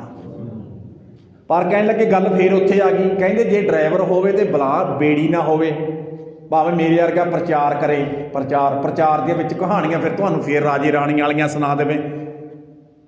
बाबे वाली बेड़ी तो है कोई नहीं, तो पीटर रेड़े च चढ़ा दे, आखो सतनाम। क्यों जी पीटर रेड़े चढ़न तैयार है जी? की हुंदा भला फीटर रेड़ा? फीटर रेड़ा ठीक है, अपनी थां ते सत्कार है, पर फीटर रेड़ा गैर कानूनी हुंदा, उहदा कोई कागज पत्तर नहीं हुंदा। पुलिस वाले खलोते होण ते बेचारा दूजे पासे दी गेड़ा खा के आउंदा, कहंदा इन्हां दा की है, फड़ के थाणे ला देण, आखो सतनाम। जांदा सी पिंड नूं ते जाना थाणे पै जावे, है जी। चेते रख लेना, मैं एक बेनती कर देनी चाहुंदा है, तुसीं आपां की करना है, आपां बाबे नानक दे जहाज चढ़ना है कि पीटर रेड़े ते चढ़ना? नहीं बोलो, जहाज चढ़ना ना, ठीक है, हाँ जहाज चढ़ना। तो भाई गुरदास कहने लगे सिखा, जैसे बिन बोहित, जैसे खेवट विहोण बिन बोहित ना पार पावै, बोहित विहोण खेवट ना पार है। कहने लगे सज्जना दोने गल्लां जुड़ियां ने, गुरु ग्रंथ साहब भी चाहिदा है ते गुरु ग्रंथ साहब की हजूरी विच बैठ के गुरबाणी का प्रचार करने वाला भी चाहिदा, तां दुनिया का बेड़ा पार होवेगा। नहीं तो तुहानूं पता है जय बुलाउण वाले बथेरे आ, वो भी गुरु ग्रंथ साहब की हजूरी च खलो खलो के, आखो सतनाम। हाँ जी। तो तीसरी उदाहरण दी है नाम की। कहने लगे जिहड़ा परमात्मा का नाम है ना, कहने लगे नाम गुरु कोलों मिलदा है। कहने लगे भी दुनिया नाम बड़ा जपदी है। मैं बेनती करा जी, नाम दुनिया बहुत जपदी है, ये कोई शक नहीं। कहने लगे जो बंदा नाम जपदा है, हुण जिस बंदे ने गुरु धारण नहीं किया नाम तो वह भी लैंदा है, क्यों जी? उन्हें भी नाम तो जपदा ना। पर मैं एक बेनती करदे, मैं लुकोवांगा नहीं जो भाई गुरदास ने लिखिया। और भाई गुरदास कहने लगे भी ठीक है, वो मुबारक है, वो सत्कारयोग है जो परमात्मा का नाम लै रहा है, धन्नवाद है वह। पर एक गल चेते रखी सिखा, नाम दे नाल गुरु मलाह चाहिदा, गुरु मलाह चाहिदा। जे गुरु ते गुरु का दिता नाम दोने नाल ने, फिर तेरे जीवन का बेड़ा पार हो जाएगा। जे कला नाम ले गया तो तेरे कोले गुरु है नहीं, पार नहीं होवेगा, आखो सतनाम। ठीक है, तेरी मेहनत का फल मिल सकता है, ਜੋ ਤੂੰ ਕਰਦਾ ਮਿਹਨਤ ਦਾ ਤੈਨੂੰ ਫਲ ਤਾਂ ਮਿਲ ਸਕਦਾ, ਪਰ ਇਹ ਦਿਲ ਚੋਂ ਵਹਿਮ ਪਾਰ ਕੱਢ ਲਵੀਂ ਵੀ ਜੀਵਨ ਦਾ ਬੇੜਾ ਪਾਰ ਹੋ ਜਾਵੇਗਾ। ਤੇ ਭਾਈ ਗੁਰਦਾਸ ਕਹਿਣ ਲੱਗੇ, ਤੈਸੇ ਗੁਰ ਨਾਮ ਬਿਨ ਗਮ ਨਾ ਪਰਮ ਪਦ, ਤੈਸੇ ਗੁਰ ਨਾਮ ਬਿਨ ਗਮ ਨਾ ਪਰਮ ਪਦ, ਬਿਨ ਗੁਰ ਨਾਮ ਨਾ ਨਿਹਕਾਮ ਨਾ ਪ੍ਰਗਾਸ ਹੈ। ਕਹਿਣ ਲੱਗੇ ਗੁਰੂ ਤੇ ਗੁਰੂ ਦਾ ਦਿੱਤਾ ਨਾਮ ਦੋਨਾਂ ਤੋਂ ਬਗੈਰ ਜੀਵਨ ਦਾ ਬੇੜਾ ਪਾਰ ਨਹੀਂ ਹੋ ਸਕਦਾ। ਆਖੋ ਸਤਨਾਮ। ਹੁਣ ਤਾਂ ਗੱਲ ਸਮਝ 'ਚ ਆ ਗਈ ਹੋਣੀ ਹੈ ਤੁਹਾਨੂੰ। ਗੁਰੂ ਦਾ ਉਪਦੇਸ਼ ਘਰ ਘਰ ਪਹੁੰਚਾਉਣਾ ਕਾਹਦੇ ਰਾਹੀਂ ਜਾਏਗਾ ਜੀ? ਬੋਲੋ। ਪ੍ਰਚਾਰ ਰਾਹੀਂ। ਪ੍ਰਚਾਰ ਰਾਹੀਂ ਜਾਏਗਾ। ਪ੍ਰਚਾਰ ਕਰਨਾ ਪਵੇਗਾ। ਭਾਈ ਗੁਰਦਾਸ ਨੇ ਗੁਰੂ ਗ੍ਰੰਥ ਸਾਹਿਬ ਦੇ ਸੰਬੰਧ ਦੇ ਵਿੱਚ ਇਹ ਪੂਰਾ ਸਵਈਆ ਉਚਾਰਨ ਕੀਤਾ ਹੋਇਆ। ਸਿੱਖਾ ਤੇਰੇ ਗੁਰੂ ਵਿੱਚ ਇੰਨੇ ਗੁਣ ਹੈ, ਉਹ ਗੁਰਬਾਣੀ ਦਾ ਪ੍ਰਚਾਰ ਕਰ। ਜਿਹੜੀ ਸੰਗਤ ਘਰੇ ਬੈਠੀ ਆ ਉਹ ਵੀ ਕੰਨ ਲਾ ਕੇ ਸੁਣ ਰਹੀ ਆ, ਉਹਨਾਂ ਤੱਕ ਵੀ ਪਹੁੰਚ ਰਹੀ ਹੈ। ਕੋਈ ਗੱਲ ਨਹੀਂ, ਚਲੋ ਉਹਨਾਂ ਦੀ ਕੋਈ ਮਜਬੂਰੀ ਹੈ, ਨਹੀਂ ਆ ਸਕੇ ਉਹ, ਕੋਈ ਗੱਲ ਨਹੀਂ, ਪਰ ਪਹੁੰਚ ਰਹੀ ਹੈ, ਉੱਥੋਂ ਤੱਕ ਪਹੁੰਚਾ ਦਿਓ। ਤੇ ਮੈਂ ਬੇਨਤੀ ਕਰਾਂ ਜੀ, ਬਾਬਾ ਤੈਨੂੰ ਕਰੋੜਾਂ ਵਾਰ ਨਮਸਕਾਰ ਹੈ, ਤੂੰ ਲੋਕਾਂ ਦੇ ਘਰ ਘਰ ਪਹੁੰਚਾਇਆ ਆ। ਅਸੀਂ ਤਾਂ ਆਪਣੇ ਪਿੰਡ 'ਚ ਨਹੀਂ ਪਹੁੰਚਾ ਸਕੇ। ਆਖੋ ਸਤਨਾਮ। ਅਸੀਂ ਤਾਂ ਆਪਣੇ ਪਿੰਡ 'ਚ ਨਹੀਂ। ਮੈਂ ਗੁਰਦੁਆਰੇ 'ਚ ਵੇਖ ਕੇ ਹੈਰਾਨ ਹੋ ਜਾਣਾ, ਇੰਨਾ ਪਖੰਡ, ਇੰਨਾ ਪਖੰਡ। ਓਏ ਆਹ ਕੀ ਕਰ ਰਹੇ ਹੋ ਤੁਸੀਂ ਗੁਰਦੁਆਰੇ ਆ ਕੇ? ਇਹਦਾ ਮਤਲਬ ਕਿਉਂ ਹੋ ਰਿਹਾ? ਕਿਉਂ ਹੋ ਰਿਹਾ? ਕਿਉਂਕਿ ਗੁਰਬਾਣੀ ਦਾ ਉਪਦੇਸ਼ ਨਹੀਂ ਦਿੱਤਾ ਸੱਚਾ। ਜਿਹੜਾ ਗੁਰੂ ਦਾ ਉਪਦੇਸ਼ ਲੈਣਾ ਸੀ ਉਹ ਉਪਦੇਸ਼ ਤੋਂ ਵਿਹੂਣਾ ਹੈ ਸੰਸਾਰ। ਉਪਦੇਸ਼ ਤੋਂ ਵਿਹੂਣੇ ਨੇ। ਜਿੱਥੋਂ ਗਲਾਂ 'ਚੋਂ ਫਾਹੀਆਂ ਕੱਟਣੀਆਂ ਸੀ ਉੱਥੇ ਹੀ ਪਾਈਆਂ ਜਾ ਰਹੀਆਂ ਨੇ, ਉੱਥੇ। ਤੇ ਸਤਿਗੁਰੂ ਜੀ ਕਹਿਣ ਲੱਗੇ, ਮਨ ਰੇ ਉਹ ਮਨਾ ਗਹਿਓ ਨਾ ਗੁਰ ਉਪਦੇਸ਼। ਗੁਰੂ ਦਾ ਉਪਦੇਸ਼ ਕਿਉਂ ਨਹੀਂ ਲਿਆ? ਤੇ ਗੁਰੂ ਦਾ ਉਪਦੇਸ਼ ਹਰ ਥਾਂ ਤੇ ਅਗਵਾਈ ਕਰਦਾ ਜੀ। ਮੈਂ ਤੁਹਾਨੂੰ ਸ਼ੁਰੂ 'ਚ ਬੇਨਤੀ ਕੀਤੀ ਸੀ, ਸਾਡੇ ਬਾਬੇ ਨੇ, ਸਾਡੇ ਗੁਰੂ ਜੀ ਨੇ ਸਾਨੂੰ ਕਿਸੇ ਸਰੀਰ ਨਾਲ ਨਹੀਂ ਜੋੜਿਆ, ਗੁਰੂ ਦੇ ਉਪਦੇਸ਼ ਨਾਲ ਜੋੜਿਆ। ਸਰੀਰ ਇੱਕ ਥਾਂ ਤੇ ਹੈਗਾ, ਦੂਜੇ ਥਾਂ ਤੇ ਨਹੀਂ। ਉਪਦੇਸ਼ ਜਿੱਥੇ ਜਾਏਗਾ ਸਿੱਖਾ, ਚਿਖਾ ਦੀਆਂ ਲਾਟਾਂ ਨਿਕਲਣੀਆਂ, ਲਾਟਾਂ ਲਾਂਬੂ ਲੱਗਿਆ ਹੋਵੇਗਾ, ਫਿਰ ਵੀ ਤੇਰੇ ਨਾਲ ਜਾਏਗਾ। ਆਖੋ ਸਤਨਾਮ। ਉਪਦੇਸ਼ ਲੈਣਾ ਗੁਰੂ ਗ੍ਰੰਥ ਸਾਹਿਬ ਦੀ ਗੋਦ ਦੇ ਵਿੱਚ ਬੈਠ ਕੇ। ਤੁਹਾਡਾ ਸਾਰੀ ਸੰਗਤ ਦਾ ਬਹੁਤ ਬਹੁਤ ਧੰਨਵਾਦ। ਕਿਰਪਾ ਕਰੇ ਮੇਰਾ ਮਾਲਕ ਸੱਚੇ ਪਾਤਸ਼ਾਹ। ਵੈਸੇ ਇਹ ਆਪਣੀ ਸਾਰਿਆਂ ਦੀ ਡਿਊਟੀ ਹੈ ਜੀ, ਤੁਹਾਡੀ ਵੀ ਡਿਊਟੀ ਹੈ ਨਾਲ, ਮੇਰੀ ਇਕੱਲੇ ਦੀ ਨਹੀਂ। ਆਪੋ ਆਪਣੀ ਡਿਊਟੀ ਸਾਂਭ ਲੈਣੀ ਚਾਹੀਦੀ ਹੈ। ਕਿਉਂ ਜੀ? ਜਿਹੜਾ ਬੰਦਾ ਘਰ ਦੀ ਡਿਊਟੀ ਨਹੀਂ ਸਾਂਭਦਾ, ਪਰਿਵਾਰ ਪਤਾ ਕੀ ਉਹਨੂੰ ਕਹਿੰਦਾ? ਉਹਦਾ ਪਾਪਾ ਘਰ 'ਚੋਂ ਕਹਿੰਦੇ ਡਿਊਟੀ ਨਹੀਂ ਸਮਝਦਾ ਯਾਰ, ਇਹਦਾ ਰੱਸਾ ਹੀ ਲਾ ਦਿਓ। ਆਖੋ ਸਤਨਾਮ। ਇਹਦਾ ਰੱਸਾ ਹੀ ਲਾ ਦਿਓ। ਬਾਪੂ ਰੱਸਾ ਲਾ ਦਿੰਦਾ, ਕਹਿੰਦਾ ਜਾ ਜਿੱਧਰ ਮਰਜ਼ੀ ਤੁਰਿਆ ਫਿਰ। ਤੇ ਆਪਾਂ ਬਾਬੇ 10ਵੇਂ ਪਾਤਸ਼ਾਹ ਦੇ ਪੁੱਤਰ ਦੀ ਹੈ। ਕਿਉਂ ਜੀ? 10ਵੇਂ ਪਾਤਸ਼ਾਹ ਦੇ ਪੁੱਤ ਹੈ। ਬਾਦਸ਼ਾਹ ਤੂੰ ਤਾਂ 4 ਪੁੱਤ ਵਾਰੇ, ਸਰਬੰਸ ਵਾਰਤਾ ਸਾਡੇ ਤੋਂ। ਤੇ ਮਹਾਰਾਜ ਜੇ ਅਸੀਂ ਕੁਤਾਹੀ ਕਰ ਗਏ ਤੇ ਗੁਰੂ ਸਾਹਿਬ ਕਹਿਣ ਲੱਗੇ ਨਾ, ਤੁਸੀਂ ਗੁਰੂ ਦਾ ਉਪਦੇਸ਼ ਘਰ ਘਰ ਪਹੁੰਚਾ ਦਿਓ। ਜਿਹੜਾ ਪਖੰਡਵਾਦ ਹੈ ਨਾ, ਪਖੰਡਵਾਦ 2 ਦਿਨਾਂ 'ਚ ਤਿੱਤਰ ਬਿੱਤਰ ਹੋ ਜਾਏਗਾ। ਆਖੋ ਸਤਨਾਮ। ਜੇ ਸੂਰਜ ਚੜ੍ਹ ਜਾਏ, ਸੂਰਜ ਕਿਉਂ ਜੀ? ਸੂਰਜ ਚੜ੍ਹ ਜਾਏ, ਲਾਈਟਾਂ ਦੀ ਲੋੜ ਹੈ? ਬੋਲੋ। ਟਾਰਚ ਦੀ ਲੋੜ ਹੈ? ਦੀਵੇ ਦੀ ਲੋੜ ਹੈ? ਲੋੜ ਹੈ? ਬਿਲਕੁਲ ਨਹੀਂ। ਸੂਰਜ ਇੱਥੋਂ ਚੜਾਉਣਾ, ਇੱਥੋਂ ਸੂਰਜ ਚੜ੍ਹਾ ਦਿਓ ਗੁਰੂ ਦੇ ਉਪਦੇਸ਼ ਦਾ, ਤੇ ਘਰ ਘਰ ਚਾਨਣ ਹੋ ਜਾਏਗਾ। ਤੇ ਪਖੰਡਵਾਦ ਤਿੱਤਰ ਬਿੱਤਰ ਹੋ ਜਾਏਗਾ। ਬਾਬੇ ਦੀ ਸਿੱਖੀ 4 ਸਪੇਰੇ ਮਹਿਕਾਂ ਮਾਰੇਗੀ। ਉਧਰੋਂ ਕੁੱਬਿਆ ਬਿੰਨਿਓ ਚੱਲ ਕੇ ਆਇਆ, ਮਾਨਾ ਬਿੰਨਿਓ ਚੱਲ ਕੇ ਆਇਆ, ਉਹ ਵੀ ਕਹੇਗਾ ਮੈਂ ਵੀ ਘਰੇ ਪਾਠ ਕਰਦਾ। ਉਹ ਕਹਿੰਦਾ ਮੈਂ ਵੀ ਘਰੇ ਪਾਠ ਕਰਦਾ। ਉਹ ਬਾਈ ਤੂੰ, ਉਹ ਕਹਿੰਦਾ ਜੀ ਗੁਰਦੁਆਰਾ ਸਾਹਿਬ ਦੇ ਵਿੱਚੋਂ ਗੁਰਬਾਣੀ ਦਾ ਪ੍ਰਚਾਰ ਹੁੰਦਾ ਸੀ ਨਾ, ਮੇਰਾ ਵੀ ਮਨ ਜਾਗਿਆ ਵੀ ਉਹ ਸੱਜਣਾ ਜਿਹੜਾ ਟਾਈਮ ਰਹਿੰਦਾ ਆਪਣੇ ਕੋਲੇ, ਜਿਹੜਾ ਸਮਾਂ ਲੰਘ ਗਿਆ, ਉਹ ਇਹ ਤਾਂ ਬਾਣੀ ਦੇ ਲੇਖੇ ਲਾ ਲਵਾਂ। ਆਖੋ ਸਤਨਾਮ। ਸਾਰੀ ਸੰਗਤ ਦਾ ਧੰਨਵਾਦ। ਸ੍ਰੀ ਗੁਰੂ ਗ੍ਰੰਥ ਸਾਹਿਬ ਸੱਚੇ ਪਾਤਸ਼ਾਹ ਜੀ ਦਾ ਧੰਨਵਾਦ। ਹੋਈਆਂ ਬੇਅੰਤ ਭੁੱਲਾਂ ਦੀ ਖਿਮਾ ਪਿਆਰਿਓ। ਵਾਹਿਗੁਰੂ ਜੀ ਕਾ ਖਾਲਸਾ, ਵਾਹਿਗੁਰੂ ਜੀ ਕੀ ਫਤਿਹ। ਤੂੰ ਠਾਕੁਰ ਤੁਮ